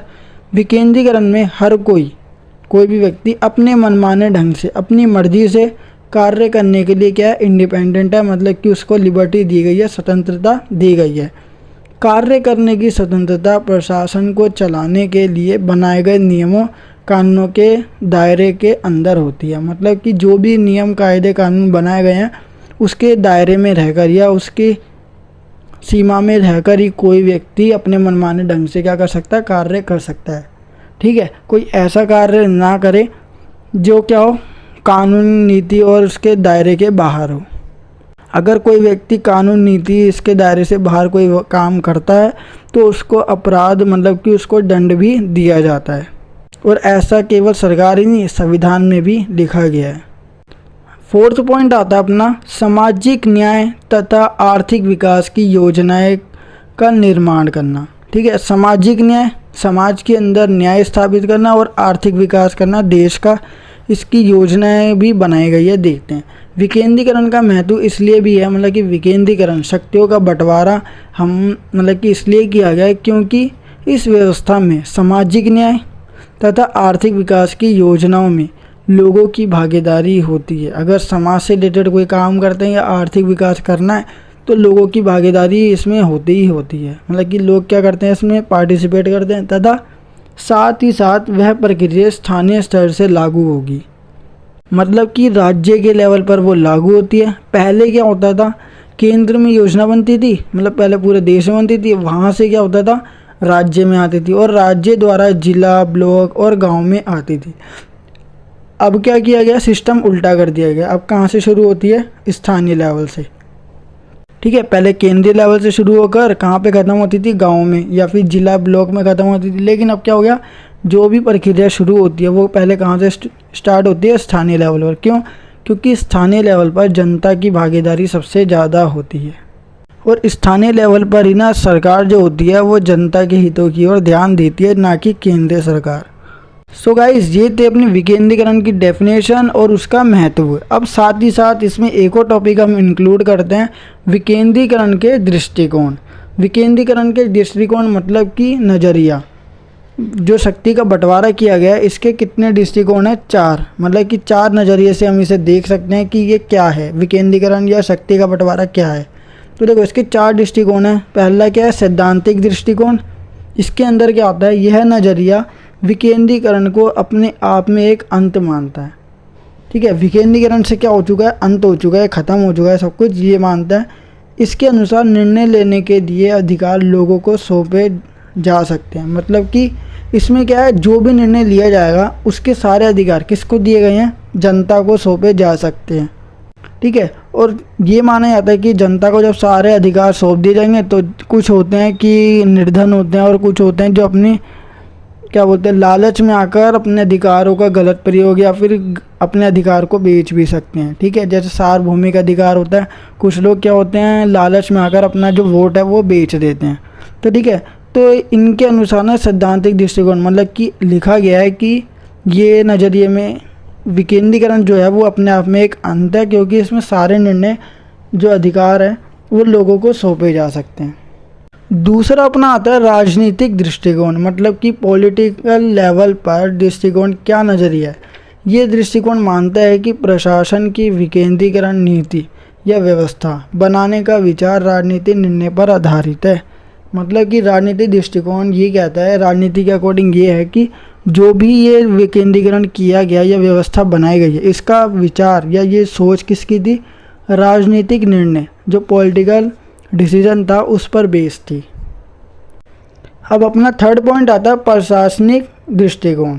ठीक है, प्रशासनिक मतलब कि एक तरीके से सरकार से रिलेटेड क्या नज़रिया है। इस दृष्टिकोण का उद्देश्य मतलब कि कार्य, ठीक है, केंद्रीय प्रशासन जो देश के लेवल पर होती है और स्थानीय प्रशासन मतलब कि जो राज्य के लेवल पर होती है, इनके बीच काम करने वाली प्रशासकीय इकाई है। मतलब कि केंद्र और राज्य के बीच में ना कई सारी प्रशासकीय इकाइयाँ, यूनिट्स होती हैं, कई सारे व्यक्ति होते हैं या फिर समितियाँ, ठीक है, या संस्थाएं होती है जो काम करती है प्रशासन में, उनका गठन करके प्रभावशीलता प्राप्त करना। मतलब कि इनको क्या करना, मजबूत करना है। केंद्रीय प्रशासन और स्थानीय प्रशासन को मजबूत करना क्या है, प्रशासनिक दृष्टिकोण एक नज़रिया है विकेंद्रीकरण के तहत। फोर्थ अपना बोला गया है दोहरी भूमिका दृष्टिकोण। दोहरी भूमिका दृष्टिकोण क्षेत्र प्रशासन से कानून और व्यवस्था का रखरखाव, सामाजिक आर्थिक विकास या वर्तमान के सामाजिक कल्याण के विचारों के साथ संघर्ष में आता है। विभिन्न प्रकार विकेंद्रीकरण के कितने प्रकार होते हैं इसमें बताया गया है, वैसे कितने होते हैं, 4। राजनीतिक व्यवस्था के आधार पर विकेंद्रीकरण को 4 प्रकार से बांटा गया है। ठीक है, और जो 4 प्रकार है वो अपने नीचे लिखे हुए हैं, राजनीतिक विकेंद्रीकरण, प्रशासनिक विकेंद्रीकरण, वित्तीय विकेंद्रीकरण और कार्यात्मक विकेंद्रीकरण। अब इसको हम स्टेप बाय स्टेप क्या करेंगे, लाइन वाइज हम इसको डिस्क्राइब करेंगे। ठीक है, इसके बारे में थोड़ी बहुत जो इन्फॉर्मेशन है वो पढ़ेंगे। तो सबसे पहला अपना आता है राजनीतिक विकेंद्रीकरण। ये तब होता है जब निर्णय लेने की शक्ति केंद्र से, जो मतलब कि देश की सरकार होती है, उससे स्थानीय शासक को दे दी जाती है।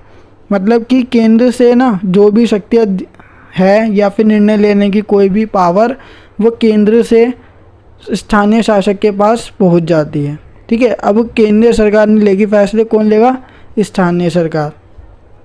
और जनता की भागीदारी तय की जाती है। कभी भी सारी शक्तियाँ, निर्णय लेने की शक्ति अगर स्थानीय शासक के पास चली जाती है तो उसमें जनता की भागीदारी क्या हो जाती है? तय हो जाती है। ठीक है, अगर केंद्रीय होगी तो फिर जनता की भागीदारी बहुत कम होती है, जो सरकार की वैधता और अधिक राजनीतिक स्थिरता की ओर ले जाती है। मतलब कि पॉलिटिशियन जो पावर है या फिर जो कंडीशन है उसको क्या कर देती है? मजबूत, और जो सरकार है वो टिकी रहती है।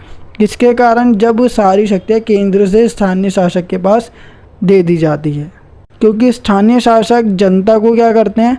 बहुत ज़्यादा ध्यान देते हैं। और दूसरी बात, जनता ही उनको चुनती है, तो वो जनता के ऊपर ज़्यादा फोकस करते हैं। और अगर जनता के लिए वो अच्छे कार्य करेंगे तो जनता उनको क्या रखेगी? अधिक समय तक सरकार बनाने के लिए रहने देगी। और अगर जनता के खिलाफ वो जाते हैं तो जनता उनको हटा भी सकती है। तो इससे पॉलिटिशियन पावर क्या हो रही है? मजबूत। जैसे कि लिखा हुआ है उसमें, उदाहरण के लिए भारत में गांव और शहरी शासन की स्थापना के लिए कौन से संशोधन किए गए हैं? 73वां और 74वां। ठीक है, 73 एंड 74 जो संवैधानिक संशोधन है वो राजनीतिक विकेंद्रीकरण का ही एक रूप है, जो स्थानीय आधार पर 2 संशोधन किए गए हैं, गाँव की स्थिति सुधारने के लिए और शहरों की स्थिति सुधारने के लिए। कौन सी स्थिति? राजनीतिक स्थिति। ठीक है, तो ये राजनीतिक विकेंद्रीकरण का एक रूप है, क्योंकि इसमें शक्तियों का बंटवारा किया गया है। दूसरा अपना आता है प्रशासनिक विकेंद्रीकरण। इसमें राजनीतिक तौर पर स्वतंत्र इकाई की कुछ शक्तियाँ और कार्य का संगठन के अंदर अपनी अधीनस्थ इकाइयों का प्रत्यायोजन, जो या तो क्षेत्रीय हो सकता है या तो कार्यात्मक हो सकता है। मतलब कि इसमें ना अधीनस्थ इकाई जो होती है, सबसे छोटी इकाई, उसका क्या कर दिया जाता है? हस्तांतरण कर दिया जाता है। मतलब कि कार्य और शक्तियों का हस्तांतरण किसके पास चले जाता है? अधीनस्थ इकाइयों के पास, जो या तो क्षेत्रीय भी हो सकती है या तो कार्यात्मक। तीसरा बोला गया अपना वित्तीय विकेंद्रीकरण, मतलब कि फाइनेंशियल डिसेंट्रलाइजेशन। ठीक है, इसमें फाइनेंशियल से रिलेटेड कोई टॉपिक है तो देखो, इसमें ना वित्तीय शक्ति भी स्थानीय शासन को हस्तांतरित कर दी जाती है। मतलब कि फाइनेंशियल से रिलेटेड जितनी भी पावर है वो कौन सी सरकार के पास चली जाती है? स्थानीय सरकार। ठीक है, स्थानीय शासन है उसको भेज दी जाती है, हस्तांतरित कर दी जाती है। पहले किसके पास होती थी? केंद्र के पास। अब विकेंद्रीकरण हो गया तो स्थानीय शासक को भी क्या दी गई है? वित्तीय शक्ति प्रदान की गई है। फोर्थ है अपना कार्यात्मक विकेंद्रीकरण, कार्य के आधार पर विकेंद्रीकरण। इसका मतलब है कि केंद्र तथा राज्य सरकार से कार्यों को स्थानीय निकायों को स्थानांतरित करना। मतलब कि केंद्र और राज्य, केंद्र हो या फिर राज्य सरकार हो, इनसे ना जो भी कार्य है ना उसको कहाँ पे भेजना? स्थानीय निकायों, मतलब कि छोटे छोटे जो क्षेत्र होते हैं उनको भेजना। तो ये भी क्या हो गया? एक तरीके से विकेंद्रीकरण, क्योंकि ना इसमें भी क्या हो रहा है? कार्य को ना एक जगह से दूसरी जगह भेज रहे हैं और कई प्रकार के ना लोगों के द्वारा ही कार्य किया जा रहा है, या कानून बनाया जा रहा है, या नीति बनाई जा रही है, या सरकार चलाई जा रही है। और मैंने आपको बताया था कि विकेंद्रीकरण का मतलब यही होता है कि जो भी कार्य है उसको बांटना। ठीक है, जैसे कि समितियाँ बढ़ती है, समितियाँ जो होती है एक ही कार्य करती है, लेकिन कार्य को ना स्टेप बाय स्टेप क्या कराया जाता है? आगे बढ़ाया जाता है समितियों के थ्रू, जब कोई कार्य बहुत बड़ा हो लेकिन एक ही प्रकार का होता है। तो ऐसे विकेंद्रीकरण है, विकेंद्रीकरण में सारी शक्तियाँ क्या कर दी जाती है? बांट दी जाती है। जो बड़े लेवल की शक्ति है वो किसी और को दे दी जाती है, जो छोटे लेवल की शक्ति है वो किसी और को सौंप दी जाती है। तो ऐसा ही ना इन चारों में भी किया गया है, जो हम अभी पढ़ चुके हैं। सो गाइस, ये था अपना विकेंद्रीकरण के विभिन्न प्रकार, मतलब कि 4 प्रकार, जिसके बारे में हमने थोड़ा बहुत इन्फॉर्मेशन जो है इस वीडियो के थ्रू जानी। सो गाइस, सबसे पहले हम बात करते हैं स्थानीय स्वशासन। तो स्थानीय शासन जो है वो संविधान के अंतर्गत ना बहुत बाद में जोड़ा गया था। ठीक है, ऐसा शासन या फिर ऐसा रूलर या रूलिंग कह सकते हैं जो क्या हो गया? स्थानीय लेवल पर। एक शासन होता है जो देश के लेवल पर होता है, पूरे देश के, जिससे बोलते हैं हम केंद्रीय शासन, ये तो जब अपनी आज़ादी मिली थी या फिर जब संविधान लागू हुआ था या बना था तभी केंद्रीय शासन को लागू कर दिया गया था और साथ ही साथ राज्य के शासन को। लेकिन स्थानीय शासन जो कि छोटे छोटे लेवल पर होता है, स्थानीय लेवल पर दो प्रकार के शासन होते हैं, एक ग्रामीण और दूसरा शहरी। तो उसके बारे में हम इस वीडियो में जानेंगे। और स्थानीय शासन से रिलेटेड अगर आपको कुछ और इन्फॉर्मेशन चाहिए तो मैं इस पर ऑलरेडी वीडियोस बना चुका हूँ, ठीक है। इसके साथ साथ इसमें मैं आपको थोड़ी बहुत इन्फॉर्मेशन दूंगा। देन इस वीडियो को देखने के बाद आप क्या कर सकते हो, मैं लास्ट में आपको या फिर डिस्क्रिप्शन बॉक्स में मैं आपको लिंक दे दूँगा, वहाँ पे क्लिक करके आप स्थानीय स्वशासन के बारे में ओवरऑल इन्फॉर्मेशन प्राप्त कर सकते हो। तो देखते हैं स्थानीय स्वशासन जो ग्रामीण को लेकर है। पहली बात, स्थानीय शासन दो लेवल पर हुआ था, एक ग्रामीण और दूसरा शहरी। मतलब कि एक गाँव को लेकर और दूसरा शहर को लेकर। तो गाँव को लेकर जो इन्फॉर्मेशन है वो हम पहले कलेक्ट करते हैं। ग्रामीण स्थानीय शासन 73वें संविधान संशोधन के बाद अस्तित्व में आया। जो गाँव को लेकर स्थानीय शासन हुआ था, मतलब कि गाँव को विकसित करने के लिए जो शासन लागू किया गया था या बनाया गया था, वो कौन से संविधान संशोधन के थ्रू हुआ था? 73, ठीक है। 73वां संविधान संशोधन ग्रामीण स्थानीय शासन से रिलेटेड था। 73वां संविधान संशोधन कब हुआ था? 1992 में ये किया गया था और इसमें गाँव को ज़्यादा ध्यान देना था। मतलब कि गाँव को विकसित करने के लिए लोगों को अधिकार दिए गए थे और लोगों को राजनीतिक अधिकार, कई प्रकार के अधिकार लोगों को इस शासन या स्थानीय शासन के थ्रू प्राप्त हुए थे और उनको जिस जिस चीज़ की ज़रूरत थी गांव के अंदर वो ज़रूरतें भी पूरी की गई थी, उनकी मांगें पूरी की गई थी। तो इसलिए 73वां संविधान संशोधन 1992 में किया गया था, जो क्या था अपना स्थानीय शासन ग्रामीण को लेकर। अब बात करते हैं कि कौन से अनुच्छेद में इसको जोड़ा गया है या फिर रखा गया है। संविधान में वैसे तो बहुत सारे अनुच्छेद हैं, ठीक है, तो लेकिन इसे किसमें अब इंक्लूड किया गया देखते हैं। इसे संविधान के अनुच्छेद 243 से 243O, ABCD ऐसे करके O तक ना, वहाँ तक क्या करा गया, इसे जोड़ा गया है संविधान के अनुच्छेद, ठीक है। तो याद रखना, ग्रामीण स्थानीय शासन के जो भी जिक्र है वो अनुच्छेद 243 से 243O तक रखा गया है। इसका जिक्र संविधान के भाग 9 में किया गया है, ठीक है। जब संविधान बना था उस समय कितने भाग थे? 22, टोटल 22 भाग थे जिसको संविधान को बांटा गया था। जैसे अपना जो एग्ज़ाम आता है उसमें कितने भाग होते हैं? Section A, section B, section C ऐसे होता है। तो ऐसे ही क्या है, संविधान में भी 22 भाग है। तो एग्ज़ाम में 3 या 4 होते हैं, लेकिन संविधान के कितने भाग है? 22, जिसमें से 9वें भाग में स्थानीय शासन के बारे में बताया गया है जो ग्रामीण से रिलेटेड है या गाँव से रिलेटेड है। इस अधिनियम से देश भर में त्रिस्तरीय पंचायत राज संस्थाओं की शुरुआत हुई।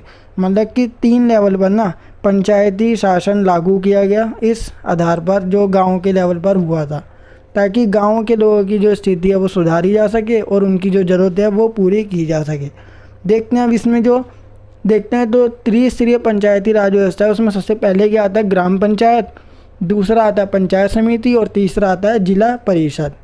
अब दूसरा जो है ना स्थानीय शासन, वो हुआ था अपना शहर को लेकर। पहले गांव को लेकर किया गया था, गांव को विकसित करने के लिए, और दूसरा किया गया था शहर को विकसित करने के लिए, ठीक है।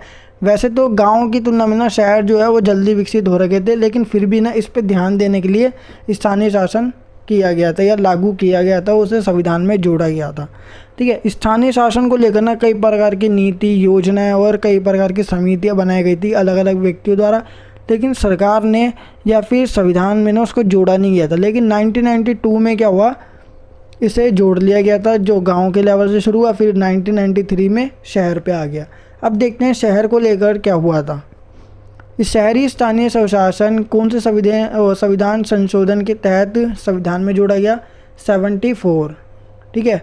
74वें संविधान संशोधन के तहत ये अस्तित्व में आया, मतलब कि संविधान में जोड़ा गया। 74वां संविधान संशोधन शहरी स्थानीय शासन से रिलेटेड था, ठीक है। 74 मतलब कि 74वां संविधान संशोधन 1993 में किया गया था, और वो जो था अपना गांव वाला वो 1992 में हुआ था। उसमें संविधान संशोधन क्या था? एक पीछे, मतलब कि 73, इसमें 74 है। इसे संविधान के अनुच्छेद 243P से, ठीक है, ABCD ऐसे करके P से 243ZG तक उसमें जोड़ा गया है। अब बात करते हैं इसको संविधान के किस भाग में जोड़ा गया है? इसका जिक्र संविधान के 9 के ए भाग में आता है। ठीक है, इस अधिनियम से शहर में स्थानीय निकायों की स्थापना, मतलब कि स्थानीय लेवल पर क्या हो गया, शासन लागू हो गया, स्थानीय लेवल पर भी सरकारें बनने लग गई। अब इसमें क्या है, जैसे त्रिस्तरीय उसमें भी था और इसमें भी है, लेकिन इसमें क्या है, समितियों का नाम अलग है, उसमें अलग है। तो देखते हैं, इसमें नगर पालिका, नगर निगम और नगर परिषद शामिल है। शहर के लेवल पर 3 है, वो भी नगर पालिका, नगर निगम और नगर परिषद। तो गाइस, जो अपना नेक्स्ट क्वेश्चन है वो है, बजट सामाजिक आर्थिक का एक महत्वपूर्ण घटक है, व्याख्या कीजिए। ठीक है, समाज का और अर्थव्यवस्था के विकास का एक महत्वपूर्ण घटक है, उसकी व्याख्या करनी है, एक्सप्लेनेशन देनी है बजट। तो जो बजट है अपना, इसका मतलब क्या होता है, सबसे पहले हमें ये पता होना जरूरी है। तो बजट भविष्य की योजनाओं और उद्देश्य के आधार पर अनुमानित आय और व्यय का औपचारिक विवरण है। मतलब कि बजट एक तौर पे आप इसे ये मान सकते हैं कि बजट ना भविष्य के लिए जो प्लानिंग की गई होती है अनुमानित आय और व्यय के लिए, मतलब कि एक अनुमान लगाया जाता है इनकम का भी और उसके एक्सपेंडिचर, मतलब कि खर्च का भी। ठीक है, भविष्य की योजना। ठीक है, और साथ ही साथ अनुमानित आय और व्यय का जो विवरण होता है ना, औपचारिक, जो सोचा गया होता है या प्लानिंग के थ्रू बनाया गया होता है, वो अपना होता है बजट। बजट एक तौर पे हम कह सकते हैं कि बजट भविष्य के लिए बनाया जाता है। दूसरी बात, भविष्य में कितनी आय होगी और कितनी व्यय हम करेंगे, इसका जो विवरण होता है, औपचारिक विवरण, वो क्या होता है, अपना बजट। खत्म बात। अब दूसरा अपना चलता है अपने शब्द, ये कहाँ से आया बजट। तो बजट शब्द की उत्पत्ति फ्रांसीसी शब्द बूजट से निकली है। ठीक है, पहले बोलते थे इसे बूजट, जो फ्रांसीसी शब्द था। ठीक है, फिर उसके बाद इसे बोजेट बोला जाने लगा। ठीक है, बोगेट भी बोला जाने लगा था, फिर उसके बाद बोजेट आया, फिर अंत में हम जिसे वर्तमान में जानते हैं बजट, फिर वो बजट निकला था बोजेट से। ठीक है, तो सबसे पहले बजट फ्रांसीसी शब्द बूजेट से आया, फिर उसको बोगेट, फिर उसके बाद उसे बोजेट, फिर उसके बाद इसे बजट हम आज बोलते हैं। इतनी बार ख़त्म। तो ये अपने बजट के बारे में थोड़ी बहुत इन्फॉर्मेशन। अब चलते हैं बजट किस उद्देश्य के लिए बनाया जाता है, इससे क्या होगा। अगर हम बजट बना लेते हैं किसी भी चीज़ का, तो उससे हमें क्या फ़ायदा होगा, तो इसके बारे में हम जानते हैं बजट के उद्देश्य में। तो देखो, इसके 3-4 क्वेश्चन बन सकते हैं। बजट के उद्देश्य बताओ, दूसरी बात बजट के कार्य बताओ, तीसरी बात बजट के वो महत्व बताओ, या चौथी बात बजट की शक्तियाँ बताओ। सबका आंसर आपको ये जो 5 पॉइंट दिख रहे हैं नीचे, वही लिखना है। तो सबसे पहली बात चलते हैं, आर्थिक विकास की दूरी में वृद्धि करना। बजट से क्या होता है, हम बजट बनाते हैं भविष्य के लिए, कितनी आय होगी और कितना हम खर्च करेंगे। ठीक है, इसका अनुमान लगाया जाता है। तो पहला क्या है, आर्थिक विकास की दर में वृद्धि करना। मतलब कि बजट बनाने से हमारा आर्थिक विकास क्या है, तेज़ी से क्या होगा, बढ़ता रहेगा। दूसरी बात, गरीबी और बेरोजगारी को दूर करना। जब भविष्य में आय और व्यय का निर्धारण हो जाता है, मतलब कि डिसीजन हो जाता है कि हम आय इतनी होगी हमारी और व्यय इतना करेंगे, तो गरीबी और बेरोजगारी ये क्या हो सकती है, हमारी दूर। एक तरीके से जब भी हम कोई चीज़ प्लानिंग के साथ करते हैं तो वो क्या हो जाती है, सक्सेसफुल। ठीक है, बहुत रेयर चांसेस होते हैं उसके विफल होने के, लेकिन ज़्यादा से ज़्यादा क्या है, जो भी प्लानिंग की जाती है वो क्या होती है, सक्सेसफुल। तो एक तरीके से बजट भी क्या होता है, प्लानिंग के तौर पे बनाया जाता है फ्यूचर को देखकर, जिसमें हमारी आय और व्यय को मेन रखा जाता है। तो इससे क्या होगी, गरीबी और बेरोजगारी को भी हम दूर कर सकते हैं। ठीक है, तीसरी बात, असमानताओं को दूर करके, मतलब कि जो देश के अंतर्गत असमानता चल रही है, जैसे कि आय की, ठीक है, किसी की सैलरी ज़्यादा है तो किसी की सैलरी कम है, इसको दूर करके आय का सही योजनाओं में उपयोग करना। बजट का उद्देश्य ये भी होता है कि असमानता को दूर किया जाए जो भी समाज के अंतर्गत मौजूद है। तीसरी बात, नेक्स्ट अपना है 4th, बाज़ार में मूल्य एवं आर्थिक स्थिरता बनाए रखना। ठीक है, बाज़ार में जो मूल्य में उतार चढ़ाव होता रहता है, बढ़ता घटता रहता है, तो उसको क्या रखना है, स्थिर रखना, ताकि किसी प्रकार की कोई कमी या फिर आर्थिक मंदी ना हो। 5वां अपना पॉइंट आता है, अन्य सभी क्षेत्र जैसे रेलवे, बिजली, वित्त, ठीक है, फाइनेंशियल, अनाज, खाद्य पदार्थ, बैंकों के लिए फंड रखना। ठीक है, थोड़ा सा क्या रखना, फंड। इसका मतलब है, फंड मतलब होता है रुपया, मतलब पैसे बचा के रखना। ठीक है, जो भी अन्य सभी क्षेत्र, रेल, बिजली, वित्त और अनाज, खाद्य पदार्थ, इन बैंकों के लिए क्या करके रखना, फंड रखना, मतलब कि पैसे बचा कर रखना, ताकि आगे काम आ सके और किसी प्रकार की कोई रुकावट पैदा ना हो। नेक्स्ट अपना आता है बजट की विशेषताएं, मतलब कि बजट जो हमने बनाया है उसकी क्या क्या क्वालिटी है, क्या क्या जो फीचर्स हैं वो हम इस वीडियो में जानेंगे, जो कि 4 पॉइंट के अंतर्गत है। बजट एक समय मतलब कि टाइम से रिलेटेड होता है, ठीक है। बजट क्या होता है, एक टाइम से रिलेटेड होता है जो किसी भी अवधि में हो सकता है, किसी भी अवधि में हो सकता है, चाहे वो छोटे काल के लिए हो सकता है, चाहे वो बड़े काल के लिए, बड़े समय के लिए हो सकता है, या फिर वो दोनों के लिए हो सकता है, अल्पकालीन भी हो सकता है, दीर्घकालीन भी हो सकता है। मतलब कि बजट एक समय से रिलेटेड है, जैसे कि अल्पकाल, दीर्घकाल और मध्यकाल। जो हमने बजट बनाया है वो छोटे समय के लिए भी हो सकता है, बड़े समय के लिए भी हो सकता है और बीच वाले समय के लिए भी हो सकता है, ठीक है। तो दूसरा क्या है अपना, बजट प्रशासन को या फिर देश को चलाने के लिए बहुत ज़रूरी उपकरण या फिर हमारे पास क्या है, एक इक्विपमेंट बोलते हैं जिसे, या फिर साधन वो है, ठीक है। प्रशासन या फिर देश को चलाने के लिए एक बहुत ही ज़्यादा ज़रूरी अपना उपकरण क्या होता है, बजट, जो योजना के कार्यों को ज़्यादा बढ़िया तरीक़ों से पूरा करता है, ठीक है। जो भी प्लानिंग होती है, उसके जो भी फंक्शंस होते हैं, कार्य होते हैं, उनको बहुत बढ़िया तरीके से ये पूरा करता है बजट।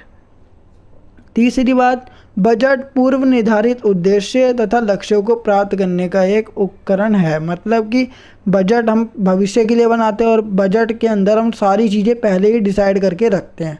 तो ये पूर्व निर्धारित उद्देश्य मतलब कि ऐसे उद्देश्य, ऐसे काम जो हमने पहले से ही डिसाइड कर लिए हैं, उसको भविष्य में पूरा करने में ये हमारी मदद करता है, ताकि भविष्य में किसी प्रकार की कोई प्रॉब्लम ना हो। तो बजट जो होता है वो भविष्य के लिए तो होता है, लेकिन हम उसके बारे में पहले ही सोच लेते हैं, ठीक है। और भविष्य में जो भी हम लक्ष्य रखेंगे, जो हमारा लक्ष्य है वो पहले ही पूरा करने की कोशिश करता है, ठीक है। तो ये बजट की एक विशेषता हो गई। फोर्थ अपना आता है, यह एक भावी कार्य योजना है। मतलब कि भविष्य के कार्य की योजना क्या होती है, बजट है। तो ये अपनी क्या थी, बजट की विशेष। भारत में बजट चक्र ये अपना टॉपिक है और ये एग्जाम में ज़्यादातर आने को मिलता है। तो भारत के अंदर बजट का जो सिस्टम है वो कैसे चलता है, या फिर उसका जो संविधान में वर्णन किया गया या नहीं किया गया, इसमें हम जानेंगे। तो देखते हैं भारत में बजट चक्र या उसकी प्रक्रिया।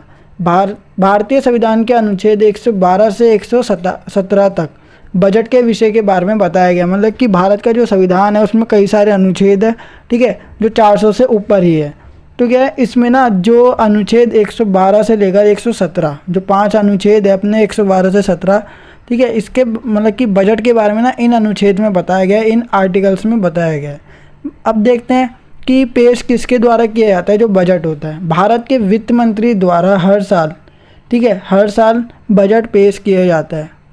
जो भारत का वित्त मंत्री होता है उसके द्वारा क्या किया जाता है, हर साल बजट पेश किया जाता है और किया जाना चाहिए। अगली बात, बजट को वार्षिक वित्तीय विवरण के नाम से भी जाना जाता है, ठीक है। और इसकी शुरुआत जो है ना वो कब होती है, साल में 1 अप्रैल से 31 मार्च तक, ठीक है। मतलब कि 31 मार्च को क्या हो जाता है, बजट पारित हो जाता है। और साथ ही साथ बजट को वार्षिक वित्तीय विवरण भी कहा जाता है, इसके नाम से भी पुकारा जाता है। अब देखते हैं बजट चक्र क्या है। ये बजट के बारे में थोड़ी बहुत इन्फॉर्मेशन जो संविधान से अकॉर्डिंग थी और उसको पेश करने से अकॉर्डिंग थी, और उसका दूसरा नाम क्या था। अब देखते हैं बजट चक्र। तो बजट चक्र की 4 अवस्था होती है, 4 कंडीशन होती है, जिसको 4 अवस्था से उसे गुजरना पड़ता है, ठीक है, लेवल होते हैं। पहला क्या है, आने वाले वित्तीय वर्ष के लिए, जो साल आने वाला है वित्तीय वर्ष, उसके लिए आय और व्यय का मॉडल तैयार करना। एक तरीके से जो ढांचा होता है ना, इनकम का और एक्सपेंडिचर का, खर्च का और इनकम का, उसका ना क्या तैयार करना पड़ता है, एक मॉडल, एक लिस्ट पहले से ही तैयार कर ली जाती है कि इतनी हमारी इनकम होगी और दूसरी बात इतना हम खर्च करेंगे किसी भी चीज़ पर। दूसरी बात, कर से संबंधित नियमों और तथा विनियोग नियमों के रूप में संसद से स्वीकृति प्राप्त करना। अब देखो बजट बन चुका है, नियम बन चुके हैं, तो उसके लिए किसकी ज़रूरत है, हमें संसद की अनुमति की आवश्यकता है, एक्सेप्टेशन होनी चाहिए। संसद क्या होना चाहिए, स्वीकार कर ले, ये बात होनी चाहिए बजट की। तीसरी बात, इस प्रकार के नियमों की स्वीकृति के बाद उसे लागू करना। अब लागू करने के लिए कार्यपालिका की जरूरत होती है, तो बजट को लागू करना, पूरे देश में फैलाना, जनता को बताना, तो उसके लिए कार्यपालिका की जरूरत होती है। फोर्थ अपना आता है, संसद के द्वारा लेखा परीक्षा के द्वारा वित्तीय क्रियाओं का नियंत्रण करना। मतलब कि संसद के द्वारा ना लेखा परीक्षा की जाती है, लेखित परीक्षा की जाती है, उसके द्वारा क्या होता है, वित्तीय कार्य जो क्रिया होती है, मतलब कि फाइनेंशियल से रिलेटेड जो भी काम होता है उसको कंट्रोल किया जाता है, जो बजट के अंदर आता है। तो ये क्या थी अपनी बजट चक्र के बारे में थोड़ी इन्फॉर्मेशन, उसकी बजट चक्र की प्रक्रिया या फिर उसकी अवस्थाएं, ठीक है। अब देखते हैं कि भारत में बजट प्रक्रिया, ठीक है, बजट जो है ना उसकी प्रक्रिया जानेंगे कि कोई बजट बनता कैसे है। तो छोटी सी ना मतलब कि इसकी प्रक्रिया देखेंगे। ठीक है, वैसे बुक में अगर आप देखोगे या कहीं देखोगे तो बहुत बड़ी बड़ी दे रखी है और टफ वर्ड है, लेकिन मैं आपके लिए इजी नोट्स में इसको समझाऊंगा। तो देखते हैं भारत में बजट प्रक्रिया शुरू कब होती है। तो देखते हैं भारत में बजट की प्रक्रिया की शुरुआत बजट प्रस्तुत होने से, मतलब कि बजट जब पेश किया जाता है उससे 6 महीने पहले ही शुरू हो जाती है। जैसे कि अगर आज के दिन अगर हम बजट पेश करते हैं तो इससे 6 महीने पहले ही उसकी शुरुआत हो जाती है। जैसे हम पेश करते हैं 31 मार्च को, तो उससे 6 महीने पहले मतलब कि अक्टूबर और सितंबर इसके मंथ में क्या हो जाता है, बजट ना उसकी प्रक्रिया शुरू होने लग जाती है। ठीक है, जब भी बजट पेश होता है 31 मार्च को, जो लास्ट होता है अपना 31 मार्च, तो उससे 6 महीने पहले अपना क्या आ रहा है, नवंबर, अक्टूबर, सितंबर ये आ रहा है। तो इसमें क्या होता है, अक्टूबर और सितंबर के महीने में जो बजट है ना उसकी प्रक्रिया शुरू हो जाती है। भारत में बजट को संसद में 5 अवस्था से गुजरना पड़ता है। 5 अवस्था दे रखी है, जब अगर कोई बजट बनाना है तो उसके लिए 5 प्रक्रिया होती है। देन उसके बाद ही कोई बजट क्या हो जाता है, लागू हो जाता है और वो पूरे देश में फैल जाता है। तो पहला क्या होता है, सबसे पहला काम है बजट का प्रस्तुतिकरण, मतलब कि बजट को पेश करने का। देखते हैं, भारतीय संसद की बजट बैठक फरवरी के बीच में शुरू होती है। ठीक है, बैठक जो है ना संसद के अंदर जो बजट की बैठक होती है वो फरवरी में शुरू होती है, मतलब कि जब बजट पेश किया जाता है उससे 1-1.5 महीने पहले। अब देखते हैं बजट कितने प्रकार के होते हैं या कितने भागों में बांटा गया है। बजट संसद में 2 भागों में पेश किए जाते हैं, एक कौन सा, रेलवे बजट, और दूसरा आम बजट। रेलवे बजट क्या होता है, आम बजट क्या होता है वो भी देखते हैं। रेल बजट, इसमें रेलों की आय, मतलब कि जो रेलवे आय होती है और वे, इसका विवरण होता है। रेलवे से रिलेटेड सारी की सारी जो बजट के लिए चीज़ें होती है वो इसमें आती है और ये रेल मंत्री द्वारा पेश किए जाते हैं संसद में।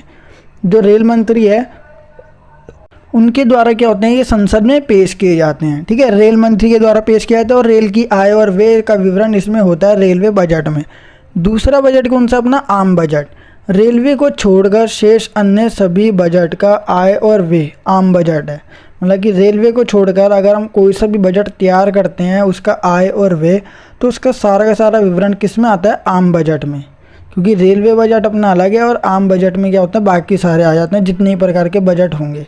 तथा ये वित्त मंत्री द्वारा पेश किए जाते हैं, जो सबसे इम्पोर्टेंट होता है। मतलब कि एक तरीके से कह सकते हैं सबसे ज़्यादा बजट पेश करने का काम वित्त मंत्री के द्वारा किया जाता है, बल्कि और बाकी क्या है, एक रेलवे मंत्री के द्वारा किया जाता है जो रेलवे बजट होता है। ठीक है, दूसरा आता है जब बजट पेश हो जाता है तो उसकी आम बहस भी होती है, मतलब कि जो आर्गूमेंट या फिर चर्चा वगैरह होती है, डिस्कशन, वो भी की जाती है बजट को लेकर। जिस प्रकार कानून बनता है वैसे ही बजट की प्रक्रिया भी हम मान सकते हैं। तो देखते हैं, बजट पेश के 2-3 दिन बाद, ठीक है, 2 दिन बाद संसद में बजट को लेकर बहस और चर्चा की जाती है। मतलब कि जब बजट पेश हो जाता है, ठीक है, पेश होने के बाद संसद में पेश हो गया तो संसद में ना 2-3 दिन तक तो कुछ नहीं होती एक्टिविटी, बस उसको क्या किया जाता है, बजट के बारे में थोड़ा अपनी अपनी ना राय अपने पास ही रखते हैं। मतलब कि वो इस बारे में क्या सोचते हैं बजट के बारे में, वो अपनी राय अपने पास रखते हैं। फिर 2-3 दिन जब हो जाते हैं तब बजट को लेकर क्या होती है, बहुत बड़ी बहस और चर्चा की जाती है संसद में।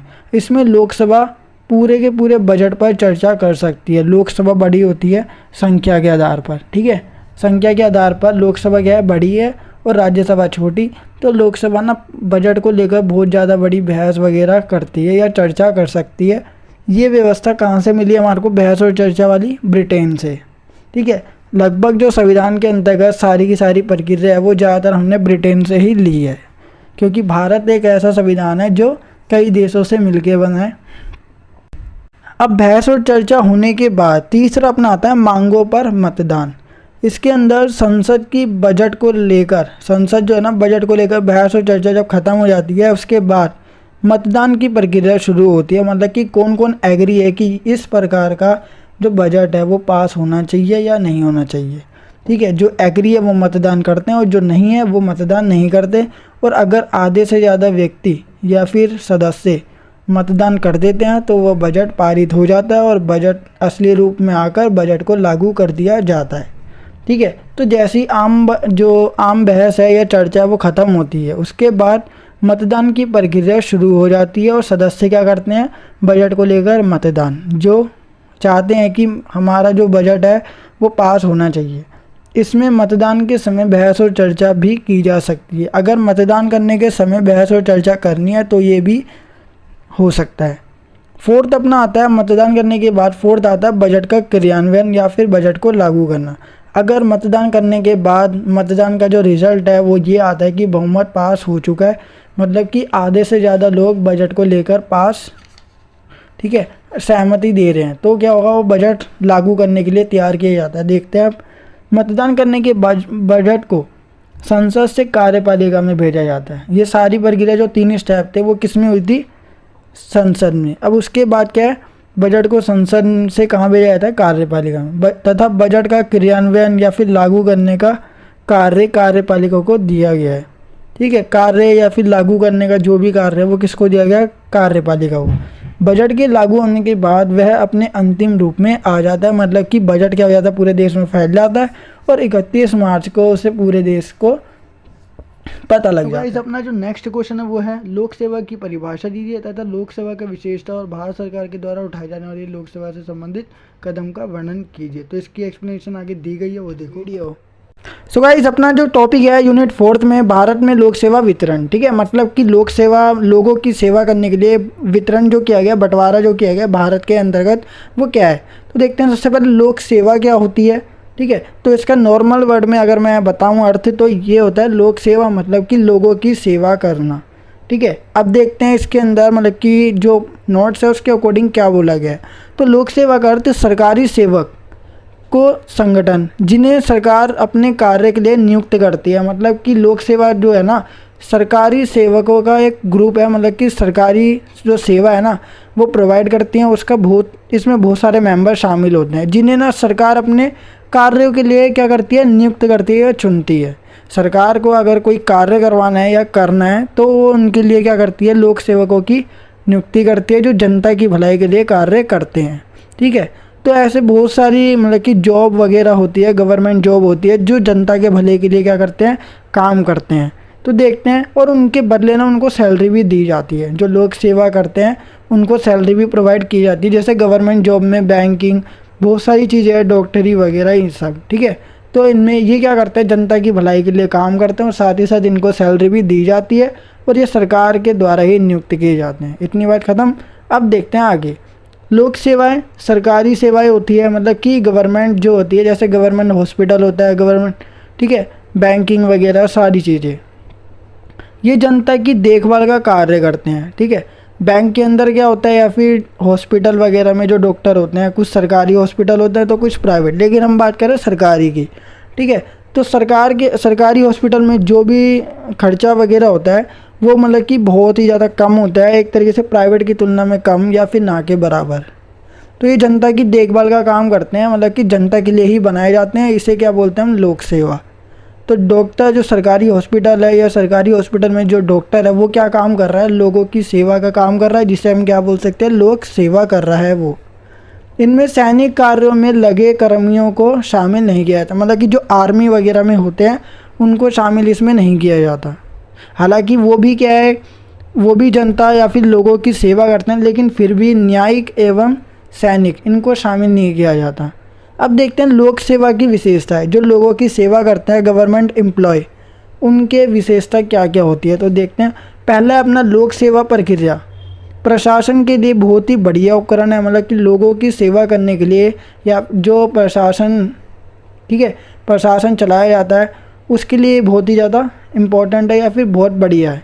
इसमें सरकार उत्तरदायी तथा दूरदर्शी होती है, मतलब कि सरकार ना जनता को, अगर जनता इनसे कुछ भी पूछती है तो जनता को ये जवाब देते ही देते हैं, और साथ ही साथ दूरदर्शी मतलब कि लोगों के फ्यूचर को लेकर ये बहुत बड़ी सोच रखते हैं, जिसके अंतर्गत लोक सेवा आती है। ठीक है, तो एक तरीके से लोक सेवा ना लोगों के लिए बनाई गई सेवाएं होती है, और साथ ही साथ ये जनता के लिए भी बहुत अच्छी है और सरकार के लिए भी, क्योंकि सरकार क्या करती है, अगर जनता उनसे कुछ भी पूछती है कि तुमने ये नीति क्यों बनाई है, तो वो जनता को जवाब देते हैं, ठीक है, हमने इस वजह से नीति बनाई है। और दूसरी बात, सरकार क्या करती है, जनता के भले के लिए बहुत दूरदर्शी सोच रखती है, मतलब कि बहुत दूर की सोचती है। सेकंड अपना आता है, सरकार सार्वजनिक सेवाएं प्रदान करती है। सरकार जो है सार्वजनिक सेवा मतलब कि ऐसी सेवाएं जो सबके लिए ही है, चाहे वो गर्ल्स हो, बॉयज़ हो, ठीक है, जेंट्स हो या लेडीज़ हो, सबके लिए जो सेवाएं है वो कौन प्रोवाइड करता है? सरकार, लोक सेवा। ठीक है, इससे सरकार के लिए जनता को विश्वास मतलब कि मजबूत हो जाता है। मतलब कि इससे क्या होता है कि ना जनता ना विश्वास करती है कि सरकार हमारे लिए कुछ कर रही है और हम अगली बार भी इसी सरकार का बहुमत से पास करवाएंगे। ठीक है, थर्ड अपना आता है लोक सेवा प्रदान करते समय सरकार कभी भी लाभ का दृष्टिकोण या लाभ का नज़रिया नहीं रखती। मतलब कि इसके अंतर्गत क्या होता है, सरकार का ना लोक सेवा पर ध्यान होता है। मतलब कि लोगों की सेवा करनी है, ये मेन मकसद है, ये उद्देश्य है, ना कि लाभ कमाना। सरकार कभी ये नहीं देखती, जब लोक सेवा करती है तो सरकार कभी भी आर्थिक विकास मतलब कि आर्थिक फ़ायदा नहीं देखती अपना। ठीक है, अगर आर्थिक विकास करना है पूरे देश का तो देखेगी, लेकिन अपनी सेल्फिशनेस इसमें नहीं देखती। केवल वो फोकस करती है लोगों की सेवाओं पर कि लोगों को सेवाएं मिल रही है या नहीं मिल रही। ठीक है, इससे फोर्थ पॉइंट आता है अपना, इसमें जनता की भागीदारी ज़्यादा होती है। तो लोक सेवा तभी होगी जब जनता की भागीदारी उसमें होगी, क्योंकि जनता किसकी भलाई की, जनता किसकी मदद कर रही है? सरकार की नीति बनाने में, और सरकार क्या कर रही है? जनता का भला कर रही है। तो एक तरीके से दोनों के बीच में ना बढ़िया कॉन्टैक्ट रहता है लोक सेवा प्रक्रिया के अंदर। सो गाइस, अब अपना नेक्स्ट टॉपिक आता है भारत के अंतर्गत लोक सेवा वितरण। यहाँ से अपना टॉपिक जो है वो बहुत ही ज़्यादा इंपॉर्टेंट है, वो थोड़ा बेस था। ठीक है, अपना लोक सेवा को लेकर। ठीक है, अब इधर देखते हैं कई प्रकार की सार्वजनिक सेवा, मतलब कि ऐसी सेवाएं जो सबके लिए, जैसे राशन कार्ड जारी करना, ठीक है, निवास या जाति का प्रमाण पत्र जिसे हम बोलते हैं ना एससी का सर्टिफिकेट, या फिर कोई भी एससी का कास्ट का सर्टिफिकेट, पानी या बिजली कनेक्शन, इसी प्रकार की सेवाएं सरकार द्वारा नागरिकों को विश्वास तथा इच्छाओं को पूरा करने के लिए दी जाती है। ठीक है, तो इस प्रकार की जो सेवाएं हैं ना, सार्वजनिक सेवाएं, जिसे सार्वजनिक का मतलब होता है लोक सेवा। ठीक है, सार्वजनिक का मतलब दूसरा क्या होता है? लोक, और सेवाएं तो सेवाएं, तो सार्वजनिक सेवा और लोक सेवा एक ही बात है। तो देखो, इसमें कई प्रकार की ऐसी सेवाएं हैं जो सरकार प्रोवाइड करती है, जैसे राशन कार्ड जारी करना, जाति का प्रमाण पत्र, और साथ ही साथ पानी बिजली कनेक्शन करवाना। कई प्रकार की सेवाएं ना सरकार के द्वारा सभी को प्रोवाइड की जाती है, और इससे क्या होती है, जनता भी यही इच्छा रखती है सरकार से कि इस प्रकार की सेवाएं सरकार हमारे को उपलब्ध करवाए। अब देखते हैं भारत सरकार ने वर्तमान में, ठीक है, रिसेंटली उसमें कई कदम उठाए हैं जो लोक सेवा से संबंधित है। लोगों की सेवा या फिर लोगों का भला करने के लिए उसने कई प्रकार के कदम उठाए हैं सरकार ने वर्तमान में। वो क्या है? पहला, सूचना का अधिकार। पहले सूचना का अधिकार नहीं था, लेकिन अब इसको इंक्लूड कर लिया गया है। ठीक है, अब देखते हैं इसको क्या बोलते हैं हम, RTI। सेकंड अपना आता है राष्ट्रीय ई गवर्नेंस योजना। तीसरा अपना आता है डिजिटल इंडिया। फोर्थ आता है सामान्य सेवा केंद्र। ठीक है, तो ये लोक सेवा से संबंधित सरकार के द्वारा उठाए गए कदम है। अब इसको हम एक एक करके डिफाइन करेंगे। तो देखो, इसको बहुत इजी लैंग्वेज में मैंने आपको डिफ़ाइन करके दिया है। जो आपका स्टडी मटेरियल है ना, उसमें से मैंने क्या करा, पहले रीड करने के बाद देन उसके बाद मैंने ये नोट्स तैयार करे हैं। ठीक है, तो सबसे पहला देखते हैं सूचना का अधिकार। सूचना का अधिकार जिसे हम क्या बोलते हैं, सेकंड नेम RTI ये भी कहा जाता है। ठीक है, अगर कभी भी आपको RTI दिखाई दे तो उसका मतलब है सूचना का अधिकार। अब सूचना का अधिकार क्या होता है या RTI क्या होता है, तो देखते हैं। ये भारत सरकार द्वारा उठाया गया एक बढ़िया कदम है। ठीक है, सूचना का अधिकार भारत सरकार के द्वारा उठाया गया एक बढ़िया कदम है। अगली बात, इसमें सरकारी सूचना, कानून पहुंच तय करने के लिए और भ्रष्टाचार का मुकाबला करने के लिए आदि के लिए बनाया गया। मतलब कि किसी भी प्रकार की सूचना को कलेक्ट करने के लिए, सरकारी सूचना हो या फिर कानून की पहुंच तय करने के लिए, या भ्रष्टाचार जो होता है ना, जो करप्टेड होते हैं, उनका क्या करना है, मुकाबला करने के लिए, या फिर किसी प्रकार की सूचना प्राप्त करने के लिए, बड़ी बड़ी सूचना हो या छोटी छोटी सूचना, उनको प्राप्त करने के लिए ये कार्यक्रम बनाया गया या ये कदम उठाया गया है। तो सूचना का अधिकार है, और सूचना प्राप्त करने से क्या होगा, लोगों का भला। क्यों? क्योंकि लोगों के भले के लिए ही सरकार के पास क्या होनी चाहिए, सूचना होनी चाहिए कि इस प्रकार का कार्य कैसे किया जा रहा है। इस प्रकार की इन्फॉर्मेशन ना अगर होगी तो जनता को कोई भी नुकसान नहीं होगा। सेकंड अपना आता है राष्ट्रीय ई गवर्नेंस। आसपास के सभी व्यक्तियों को सभी सरकारी सेवाएं उपलब्ध कराना राष्ट्रीय ई गवर्नेंस जो लोक सेवा प्रदान की गई है, कदम उठाया गया है भारत सरकार के द्वारा, उसमें किया गया कि आसपास के जो भी व्यक्ति है ना, जो आसपास रहते हैं, उनको सभी सरकारी सेवाएं उपलब्ध कराना, या फिर एक तरीके से हम कह सकते हैं पूरे देश को। ठीक है, दूसरी बात, दस्तावेज का डिजिटलीकरण करवाना, मतलब कि जो दस्तावेज प्रोवाइड किए जाते हैं उनके लिए चक्कर लगाने पड़ते हैं, इधर उधर जाना पड़ता है, उसका डिजिटलीकरण मतलब कि उसको ऑनलाइन निकलवाना। ठीक है। थर्ड अपना आता है इंटरनेट कनेक्शन प्रदान करना। ठीक है, इंटरनेट कनेक्शन प्रदान करना ये भी राष्ट्रीय ई गवर्नेंस के अंतर्गत आता है। तो लोगों का भला करने के लिए या लोक सेवा के लिए ये कदम भी उठाए गए हैं जो राष्ट्रीय ई गवर्नेंस और सूचना के अधिकार में आते हैं। अब अपने तीसरा जो है ना, डिजिटल भारत, इसमें भारत को एक डिजिटल के रूप में बदलकर समाज और ज्ञान पर आधारित अर्थव्यवस्था को बदलने की कोशिश करना है। मतलब कि भारत को ना डिजिटल बनाना है। ठीक है, एक तरीके से हम कह सकते हैं कि एक होता है जिसके अंदर बहुत ज़्यादा मेहनत करनी पड़ती है, और दूसरा काम ऐसा होता है जिसमें स्मार्ट वर्क किया जाता है। मतलब कि हार्ड वर्क की बदले ना हमें क्या करना है, स्मार्ट वर्क करना है। तो ये सरकार ने कदम उठाया है कि हार्ड वर्क की जगह स्मार्ट वर्क भी करना है। ठीक है, इसमें भारत को डिजिटल के रूप में बदलकर समाज और ज्ञान पर आधारित अर्थव्यवस्था को बदलने की कोशिश करना। इसमें सरकारी मंत्रालय तथा एजेंसियाँ शामिल होती है डिजिटल भारत में। ठीक है, अगला अपना फोर्थ आता है सामान्य सेवा केंद्र। ये राष्ट्रीय ई शासन योजना का ही एक पार्ट है जो हम अभी पढ़ चुके हैं।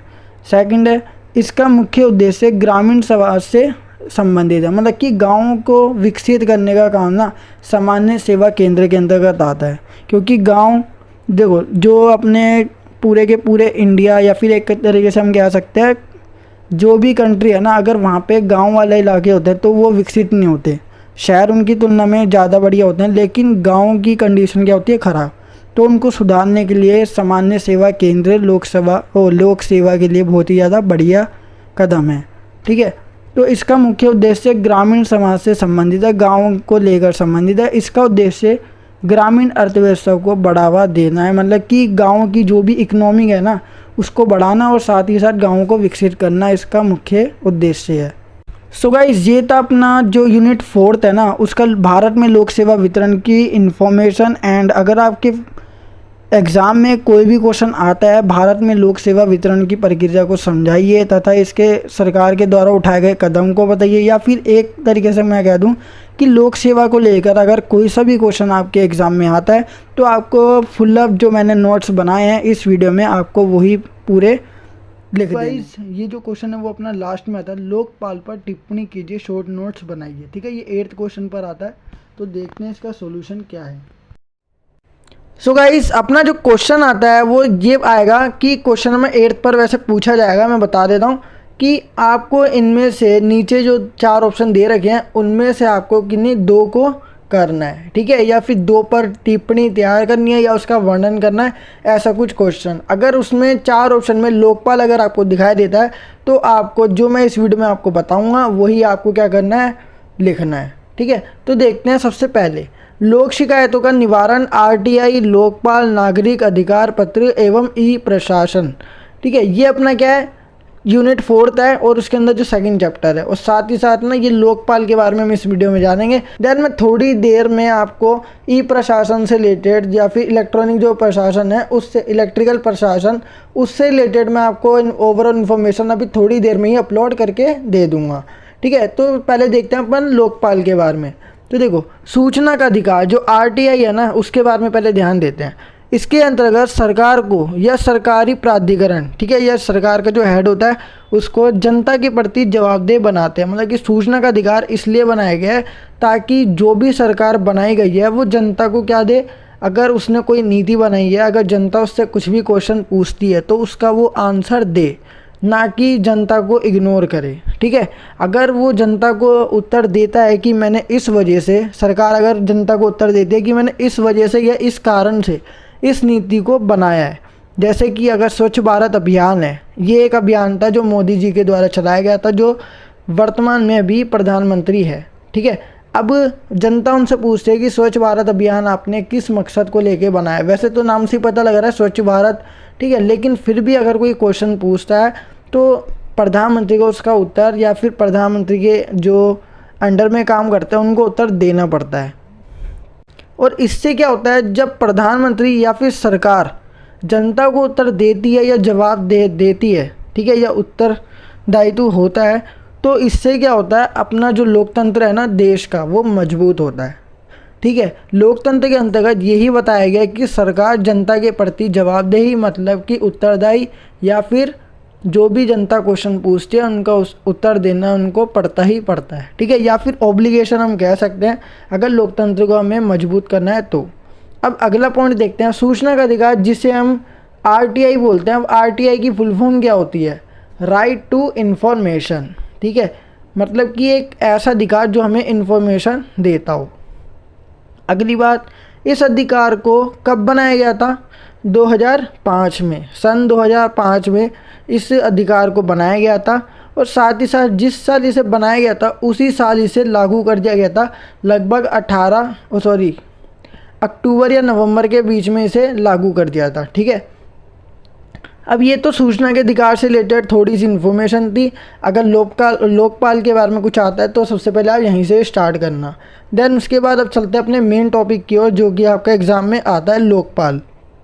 लोकपाल शब्द संस्कृत के लोक तथा पाला से बना है। ठीक है, लोक का तो लोक रहेगा लेकिन पाल की जगह पाला है। ठीक है, संस्कृत में, जिसमें लोक का अर्थ होता है लोग तथा पाला का अर्थ होता है रक्षक। मतलब कि अर्थात यदि अगर हम दोनों को मिला के बात करें, लोक और पाल, तो इसका मतलब होता है लोगों का रक्षक। इस तरह के कानून को पास करने के उद्देश्य से भारतीय राजनीति के सभी लेवल पर भ्रष्टाचार को ख़त्म करना है। मतलब कि लोकपाल जो है ना, लोकपाल, इस तरह के कानून इसलिए बनाया गया है ताकि जनता की रक्षा की जा सके, और जो भ्रष्टाचार है, ठीक है, करप्ट है, उसको क्या किया जा सके? नष्ट, या फिर एक तरीके से हम बोले तो ख़त्म किया जा सके।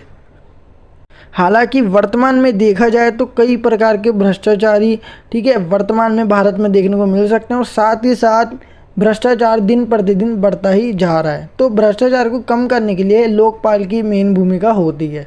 अब देखते हैं हमारे को लोकपाल की ज़रूरत क्यों होती है। ठीक है, क्या रीज़न है? तो इसके 3 रीज़न है जिसकी वजह से हमारे को लोकपाल की ज़रूरत होती है, या फिर उसके कार्य भी कह सकते हैं हम, क्योंकि जो ज़रूरत होती है वही वो पूरा करता है। ठीक है, अब देखते हैं पहला, स्वतंत्रता की कमी। हमारी ज़्यादातर एजेंसियाँ, ठीक है, एजेंसियाँ या संस्था बोलो, जैसे CBI, राज्य सतर्कता विभाग और राज्य पुलिस की भ्रष्टाचार शाखा निरोधक, ठीक है, आदि स्वतंत्र नहीं है। कई बार उन्हें उन व्यक्ति को रिपोर्ट करना होता है जो या तो खुद आरोपी है या तो जिनके आरोपी से प्रभावित होने की संभावना है। ठीक है, मतलब कि ये पूरी तरह से आज़ाद नहीं होते, और कई बार क्या होता है कि रिपोर्ट इन्हें करनी पड़ जाती है या तो जो खुद आरोपी है या फिर जिनके आरोपी से प्रभावित होने की संभावना होती है। ठीक है, या फिर जो आरोपी का रूप धारण कर सकता है उनके पास क्या करते हैं, रिपोर्ट कर सकते हैं। जो मैंने भी आपको बताया, जो संस्थाएं थी या कुछ एजेंसियां थी। ठीक है, तो ये पूरी तरह से स्वतंत्र नहीं होती, और इसमें बोला गया लोकपाल को ना स्वतंत्र होना जरूरी है।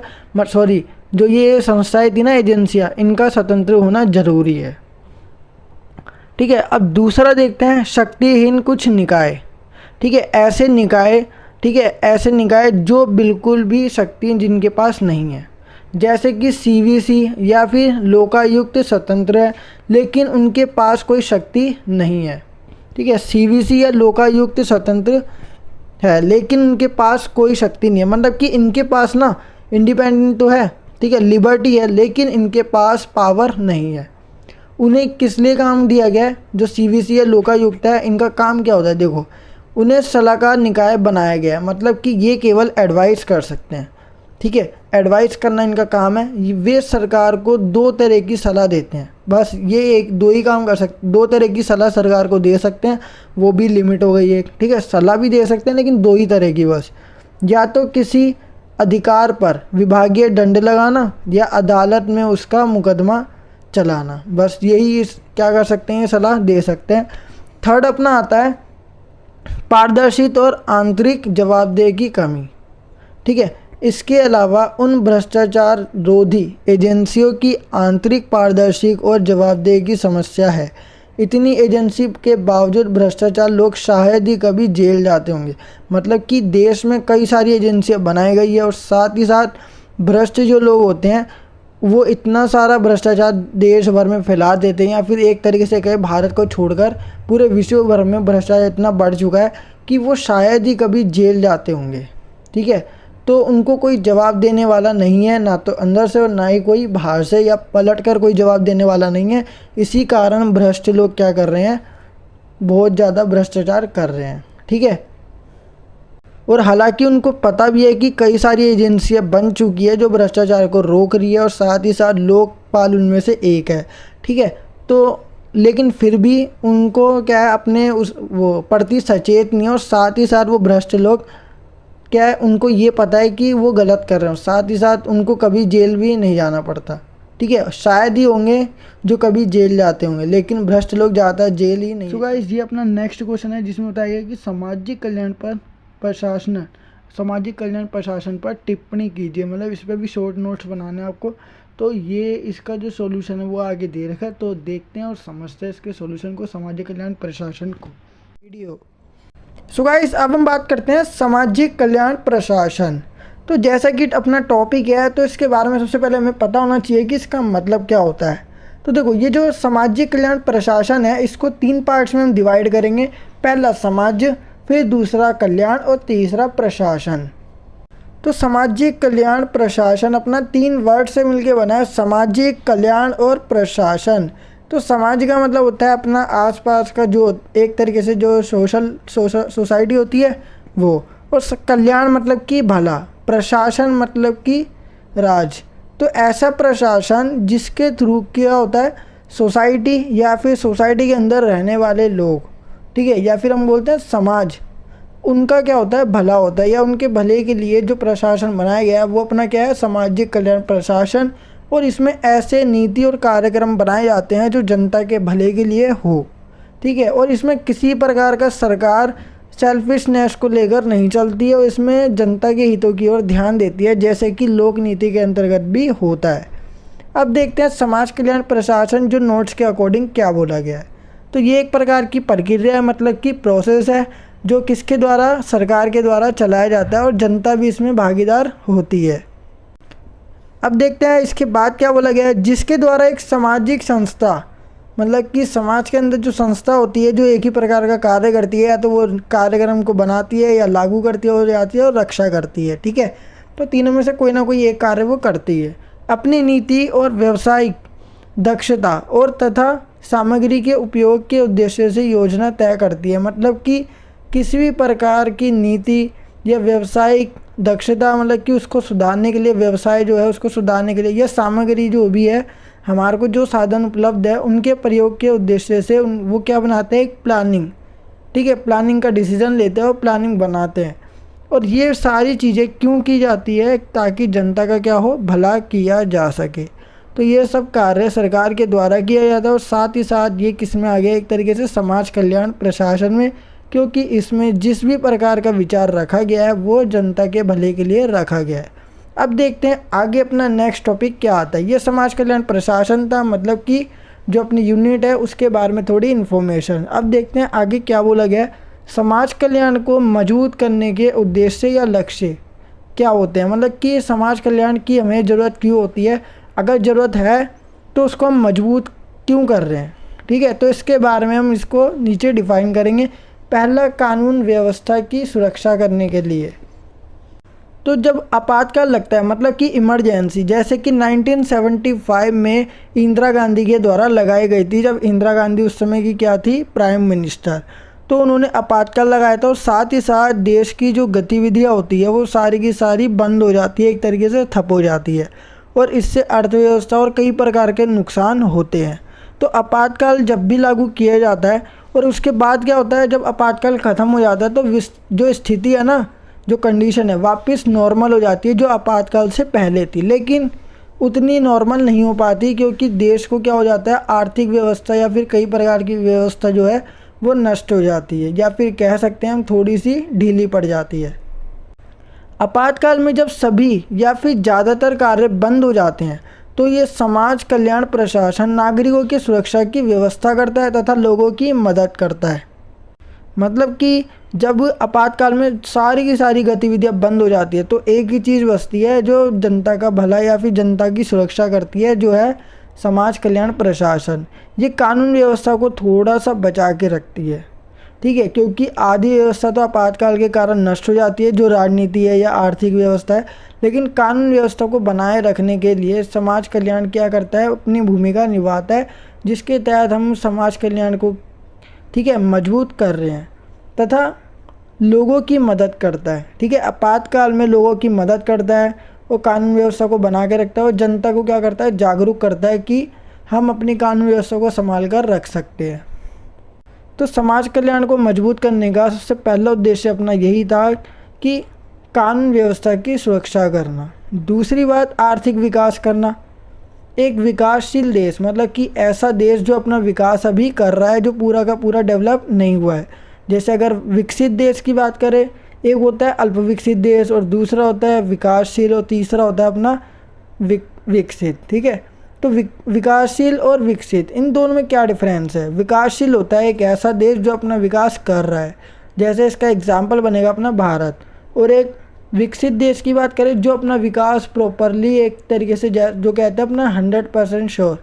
ठीक है, 100% जो अपना क्या कर चुका है, विकास कर चुका है, डेवलपमेंट कर चुका है, वो क्या है अपना अमेरिका। ठीक है, तो विकासशील की बात कर रहे हैं मतलब कि भारत जैसे देश की जो अपना विकास अभी कर रहा है। एक विकासशील देश का सबसे मेन लक्ष्य या मोटिव अपने देश का आर्थिक विकास करना होता है, क्योंकि वो अपना विकास कर रहा है और विकास कैसे करेगा, इकोनॉमी कंडीशन को सुधार कर। ठीक है, तो सबसे मेन लक्ष्य यही रहता है, आर्थिक विकास करना। आर्थिक विकास करने में कौन मदद करता है, समाज कल्याण प्रशासन। समाज कल्याण प्रशासन आर्थिक विकास करने में मदद करता है जो विकासशील देश होते हैं। ये निम्न प्रकार से आर्थिक विकास में योगदान देता है, मतलब कि समाज कल्याण प्रशासन कैसे किसी विकासशील देश की हेल्प करता है आर्थिक विकास करने में। तो वो देखते हैं अपन। पहला है, ये लोगों की इच्छाओं को पूरा करता है। अगर लोगों की इच्छाओं को पूरा करेगा तो लोग क्या होंगे, जागरूक, और लोग जागरूक होंगे तो उनका क्या है, काम के प्रति वो सचेत रहेंगे और साथ ही साथ उनका काम में क्या बनी रहेगी, रुचि। और अगर जनता पर किसी प्रकार का तनाव होगा तो वो किसी प्रकार का कोई कार्य या फिर उनकी जो इच्छा है पूरी होते हुए भी वो कुछ नहीं कर पाएंगे। अब दूसरा पॉइंट आता है अपना, यह औद्योगिक उत्पादकता को बढ़ावा देता है या बढ़ाता है। मतलब कि समाज कल्याण प्रशासन औद्योगिक उत्पादकता, उद्योग से रिलेटेड जो भी उत्पादन होता है उसको क्या करता है, बढ़ाता है। जिससे क्या होगा, प्रोडक्शन बढ़ेगा। प्रोडक्शन बढ़ने से क्या होगा, आर्थिक विकास होगा, क्योंकि इकोनॉमिक कंडीशन प्रोडक्शन बढ़ने से ही होती है। ठीक है, अगला तीसरा बोला गया इसमें, व्यक्ति के जीवन स्तर में सुधार करता है। जो लाइफस्टाइल होता है उसमें क्या करता है, सुधार। आय के अपव्यय को रोकता है, मतलब कि इनकम जो हमारे पास है, ठीक है, जितनी इनकम है उसको ज़्यादा से ज़्यादा खर्च करने से क्या करता है, ये रोकता है, ताकि ज़्यादा खर्च ना हो, सेविंग की जा सके। ठीक है, और आर्थिक विकास करने का एक बढ़िया तरीका ये है कि आय का यूज़ कहीं पर लगाकर, मतलब कि पैसे लगाकर या इन्वेस्ट करके भी आर्थिक विकास प्राप्त किया जा सका है। ठीक है, किया जा सकता है। तो ये आय के अपव्यय मतलब कि अधिक से ज़्यादा से ज़्यादा खर्च को क्या करता है, ये रोकता है, ताकि खर्च ज़्यादा ना होने के कारण आय, इनकम का क्या किया जा सके, सेविंग।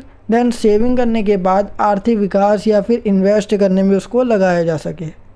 अब अगला आता है अपना, सभी नागरिकों के लिए भोजन, वस्त्र मतलब कि कपड़े, आवास मतलब कि रहना, शिक्षा, स्वास्थ्य आदि की व्यवस्था करता है, ताकि जनता या नागरिकों को किसी प्रकार की ज़्यादा प्रॉब्लम ना हो।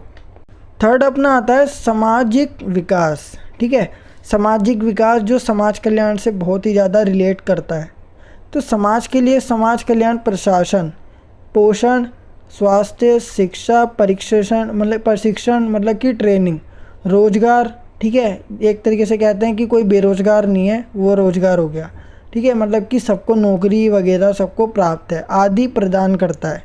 ठीक है, समाज के अंदर जो भी व्यक्ति रहता है उनको पोषण, स्वास्थ्य, शिक्षा और ट्रेनिंग और साथ ही साथ उनको जॉब आदि प्रदान करता है समाज कल्याण प्रशासन। एक तरीके से हम कह सकते हैं कि यदि किसी व्यक्ति के पास या कोई नागरिक है भारत का, अगर उसके पास जॉब नहीं होगी, मतलब कि उसको रोज़गार प्राप्त नहीं है, तो क्या हो सकता है। देखो, रोज़गार अगर प्राप्त नहीं होगा तो व्यक्ति का जो माइंड है ना, वो क्या हो सकता है, तनाव के कारण वो आतंकवाद का रूप धारण कर सकता है। क्योंकि खाली जो समय होता है उसमें व्यक्ति के माइंड में, या नागरिक या कुछ भी कह सकते हैं हम, नागरिक या व्यक्ति, उनके माइंड में कुछ ना कुछ चलता रहता है जिसके कारण वो ज़्यादातर क्या कर लेते हैं, आतंकवाद का रूप धारण कर लेते हैं। तो रोज़गार इसलिए प्राप्त होना ज़रूरी है, ठीक है, क्योंकि रोज़गार प्राप्त होने से व्यक्ति कहीं ना कहीं क्या रहता है, बिजी रहता है। तो ये जो रोज़गार वाला है इसमें क्या है, सबसे ज़्यादा इम्पोर्टेंट है जो समाज कल्याण प्रशासन के द्वारा प्रोवाइड किया जाता है। अगला अपना आता है विभिन्न प्रकार की सेवाएं प्रदान करता है, ठीक है, जैसे कि ऊपर लिखी हुई है। समाज में कई लोग स्थिति खराब होने के कारण, मतलब कि समाज में कई प्रकार के ऐसे लोग हैं जिनकी कुछ ना कुछ कंडीशन क्या होती है, ख़राब होने के कारण समाज में अपना विकास नहीं कर पाते। मतलब कि समाज में जो उनके अंदर क्वालिटी है या फिर जो उनके अंदर एक्सपीरियंस है वो दिखा नहीं पाते, तथा कई महिलाएं, बच्चों, युवाओं और बूढ़ों, मजदूरों, गरीबों, विकलांगों जो मतलब कि किसी शारीरिक या मानसिक तौर पे क्या है, ख़राब है, ठीक है, तथा बीमारियों के कारण लोग आदि के लिए कल्याण नीति या फिर कार्यक्रम को शामिल किया गया। मतलब कि इन सभी के लिए अगर उनकी स्थिति किसी भी ना किसी प्रकार से अगर ख़राब है, चाहे वो शारीरिक तौर पर हो या बीमारी हो या फिर महिलाओं, बच्चों, युवाओं, बड़ों, मजदूरों, गरीबों, अगर इनकी किसी न किसी प्रकार की कोई स्थिति खराब है तो क्या कर सकते हैं, समाज कल्याण प्रशासन इनके लिए, इनके कल्याण के लिए या भले के लिए नीति बनाता है, कार्यक्रम बनाता है, और जो कि सामाजिक विकास के अंदर शामिल है, जो समाज कल्याण प्रशासन के द्वारा बनाया जाता है। अब ये जो सेवाएं थी जो हमने अभी ऊपर पढ़ी, ये सेवाएं सरकारी मतलब कि गवर्नमेंट भी होती है और साथ ही साथ प्राइवेट दोनों होती है, ठीक है। एक तरीके से हम कह सकते हैं जिस तरह भारत में गवर्नमेंट और प्राइवेट सेक्टर दोनों ही इंक्लूड है, तो उसी प्रकार समाज प्रशासन जो है ना, समाज कल्याण प्रशासन, उसमें प्राइवेट एंड गवर्नमेंट दोनों संस्थाएं होती है जो प्रशासन को चलाती है या इस प्रकार की सेवाएं प्रदान करती है। सो गाइस, ये था अपना यूनिट 5 से सामाजिक कल्याण प्रशासन के बारे में थोड़ी सी इन्फॉर्मेशन। अगर आपके एग्ज़ाम में सामाजिक कल्याण प्रशासन को लेकर कोई सा भी टॉपिक आ जाता है जिसके अंतर्गत पूछा गया सामाजिक कल्याण की विशेषता बताइए, तब भी आपको क्या करना है, इसी से रिलेटेड या फिर ये जो मैंने आपको नोट्स बताए हैं या फिर अभी एक्सप्लेन किए हैं उनको आपको लिखकर। गाइस, अपना जो नेक्स्ट क्वेश्चन है और लास्ट क्वेश्चन है भारत के ई प्रशासन से संबंधित, ठीक है, ये मिसप्रिंट है, भारत के ई प्रशासन से संबंधित तथ्यों पर टिप्पणी कीजिए। तो ई प्रशासन के बारे में आपको जो ओवर इन्फॉर्मेशन है वो इस वीडियो में बतानी है। तो देखो, जैसा कि अपना टॉपिक है ई प्रशासन, ई प्रशासन के दूसरे मतलब कि 2 और नाम है जिस नाम से आपके एग्ज़ाम में क्वेश्चन आ सकता है, ठीक है। ई प्रशासन को हम इलेक्ट्रॉनिक प्रशासन या फिर ई गवर्नेंस के नाम से भी जानते हैं, ठीक है। आगे देखते हैं इसकी डेफिनेशन क्या है। ई गवर्नेंस से अभिप्राय मतलब कि ई प्रशासन या ई इलेक्ट्रॉनिक प्रशासन से अभिप्राय है कि सरकार के द्वारा सेवाओं और सूचनाओं को जनता के द्वारा प्रयोग करके, मतलब विद्युत साधनों का प्रयोग करके आम जनता को उपलब्ध कराने से है। मतलब कि सरकार जो भी हमें सेवाएं या सूचनाएं प्रदान करती है जनता के लिए, ठीक है, या ताकि जनता उसका प्रयोग कर सके, सेवा और सूचनाओं का, ठीक है, तो वो किस तौर पे प्रोवाइड करती है हमारे को, विद्युत साधनों का प्रयोग करके, और वो जनता को उपलब्ध कराते हैं। तो इस प्रकार के प्रशासन को हम बोलते हैं ई प्रशासन, क्योंकि इसमें सारी की सारी ज़्यादातर एक्टिविटी किससे रिलेटेड होती है, इलेक्ट्रॉनिक से रिलेटेड। जब भी हम इसे ई प्रशासन बोलते हैं, ई का मतलब होता है इलेक्ट्रॉनिक, इसके अकॉर्डिंग, ठीक है। अब देखते हैं ई गवर्नेंस की श्रेणियाँ। देखो, ई गवर्नेंस जो है या ई प्रशासन, इसकी श्रेणियाँ पूछी जाए या अवस्था, दोनों का मतलब एक ही है। इसकी टोटल 5 अवस्था है, जैसे कि आपको दिख रहा होगा, सरकार से सरकार तक, ठीक है। G2G मतलब कि सरकार जो भी सूचना प्रोवाइड करती है, ठीक है, इसके अंदर पहली वाली जो श्रेणी है सरकार से सरकार, मतलब कि G2G, गवर्नमेंट से गवर्नमेंट, ठीक है। मतलब क्या, इसमें क्या होता है कि सरकार जो भी सूचना या फिर जो भी सेवाएं मिलती है वो अपने पास ही रखती है, मतलब सरकार अपने तक सीमित रखती है, वो जनता तक नहीं पहुंचाती। कुछ ऐसी सूचनाएं होती है जो जनता को नहीं बतानी पड़ती, तो इसलिए इस प्रकार की जो व्यवस्था है इसको क्या बोलेंगे, G2G। अब दूसरी कंडीशन आती है, अपनी श्रेणी आती है सरकार से जनता तक, मतलब कि G2C, ठीक है। इसमें क्या आ गया, सिटीज़न की बात हो रही है, मतलब कि नागरिकों की बात हो रही है। कुछ ऐसी सेवाएं या सूचनाएं होती है या ज़्यादातर सेवाएं या सूचनाएं जो सरकार जनता तक पहुंचाती है, ठीक है। सरकारी विभाग जो होते हैं वो जनता तक इन्फॉर्मेशन पहुंचाते हैं। वो भी कौन सी सूचना होती है, ई गवर्नेंस से रिलेटेड, मतलब कि विद्युत साधन। थर्ड आता है अपना सरकार से व्यवसाय तक। कुछ सूचनाएं जो होती है या सेवाएं होती है वो सरकार से व्यवसाय तक, मतलब कि बिजनेस जो होता है वहीं तक जाती है। ठीक है, तो इस थर्ड वाले में तो ये आएगा। फोर्थ आता है सरकार से कर्मचारी तक, मतलब सरकार कुछ ऐसी सेवा या सूचना प्रदान करती है जो कर्मचारियों तक पहुंचती है या पहुंचानी होती है। फिफ्थ आता है अपना नागरिकों से नागरिकों तक, मतलब कि जनता भी जैसे सरकार से सरकार तक रहता है वैसे ही जनता भी अपनी कुछ सेवा या सूचना खुद बनाती है और वो अपने तक ही सीमित रखती है, जिसमें गवर्नमेंट का कोई रोल देखने को हमें नहीं मिलता। तो ये क्या आती है अपनी गवर्नेंस की श्रेणियाँ, जो ई गवर्नेंस है या इलेक्ट्रॉनिक गवर्नेंस, उसकी श्रेणियाँ जो टोटल कितनी थी 5। अब अगला अपना देखते हैं ई गवर्नेंस की विशेषताएं क्या होती है। ई गवर्नेंस की टोटल मैंने 3 विशेषताएं लिख रखी है। देखो, अब सरकारी विभागों से संबंधित सूचनाएं सेवा इंटरनेट पर उपलब्ध होना। ई गवर्नेंस की विशेषता पहली ये है कि जो भी सरकार से रिलेटेड जो भी फंक्शन होंगे या फिर सूचनाएं सेवाएं जो भी प्रदान किए जाएंगे वो इंटरनेट पर उपलब्ध होगी ही होगी। जैसे कि अगर मोदी जी है, अपने भारत में मोदी जी है, अगर वो प्राइम मिनिस्टर है या फिर कोई भी अदर मंत्री या फिर मिनिस्टर होता है, अगर वो किसी प्रकार की कोई एक्टिविटी करता है, अगर वो किसी प्रकार की कोई एक्टिविटी करता है तो वो गूगल पर या फिर क्रोम वगैरह या इंस्टाग्राम जो भी सोशल मीडिया प्लेटफॉर्म है उस पर क्या हो जाती है, जल्दी उपलब्ध हो जाती है। ठीक है, अवेलेबल हो जाती है। तो इस प्रकार के प्रशासन को या जो मैंने अभी आपको प्रोसेस बताया सोशल मीडिया प्लेटफॉर्म पर, वो क्या हो जाती है, अवेलेबल। तो ये कौन सा प्रशासन हो गया भारत में, ई प्रशासन। ठीक है, सेकंड आता है अपना इस शासन व्यवस्था से कागजी कार्रवाई में कमी आती है। मतलब कि अब सारी की सारी चीज़ें इंटरनेट पर उपलब्ध है तो ज़्यादातर किसका यूज़ होगा, इलेक्ट्रॉनिक चीज़ों का यूज़ होगा, ना कि कागज़ का। ठीक है, अब सारी चीज़ें इलेक्ट्रिकल हो जाएगी और साथ ही साथ कागजी कार्रवाई क्या हो जाती है, धीरे धीरे कम, क्योंकि डॉक्यूमेंट की ज़्यादा ज़रूरत नहीं पड़ती और सारी चीज़ें इलेक्ट्रिकल तौर पर अवेलेबल हो जाती है। तो ई प्रशासन की ये भी एक विशेषता थी। थर्ड आता अपना इससे टेली कॉन्फ्रेंस संभव हुआ, जिससे प्रशासन की व्यवस्था में सुधार आया। टेली कॉन्फ्रेंस होता है वो क्या हो गया, इससे पॉसिबल, जिससे प्रशासन की व्यवस्था में सुधार आया। अब बात करते हैं अपने ई प्रशासन के उद्देश्य। तो ई प्रशासन के टोटल 4 उद्देश्य हैं जो हम पढ़ेंगे। नागरिक, सरकारों, व्यवसाय, इनके लिए शासन को ईजी बनाना, क्योंकि जो अपने लिए प्रशासन होता है या फिर एक तरीके से जो भी रूलिंग करता है वो क्या करता है, 4 चीज़ों पे फोकस करता है, या अपने ऊपर, नागरिकों के ऊपर सबसे मेन, और व्यवसाय मतलब कि बिजनेस के ऊपर। ठीक है, उनके लिए शासन को क्या करना, ईजी बनाना, ये ई प्रशासन का उद्देश्य है। सेकंड है सेवाएं सूचनाएं तेज़ी से प्रसारित करना, मतलब कि देरी ना हो जाए, इसलिए जो भी सेवाएं सूचनाएं हैं वो जल्द से जल्द, ठीक है, उनकी वैल्यू ख़त्म होने से पहले जनता तक या फिर सरकार या व्यवसाय इन तक पहुंचाना। थर्ड आता है अपना सरकार में भ्रष्टाचार को कम करना, जो करप्टेड होते हैं उन गवर्नमेंट को क्या करना, भ्रष्टाचार को कम करना। ठीक है, कम करना आएगा इधर, ये फोर्थ है अपना लोकपाल की प्रक्रिया का विकास करना। ठीक है, लोकपाल जो होता है, लोकपाल किस लिए होते हैं, वो भ्रष्टाचार को ख़त्म करने के लिए होते हैं, तो उनके प्रोसेस को मजबूत करना या डेवलप करना ई प्रशासन का काम है। सो गाइस, ये थी हमारी ई गवर्नेंस या ई प्रशासन या इलेक्ट्रॉनिक प्रशासन से रिलेटेड थोड़ी सी इन्फॉर्मेशन, जो कि आपको 2 से 3 पेज में कवर करनी है। जो मैंने ई गवर्नेंस की श्रेणियाँ बताई थी, जैसे मैंने आपको एक्सप्लेन किया था वैसे ही आप इसके पॉइंट के बाद इसको एक्सप्लेन कर सकते हो।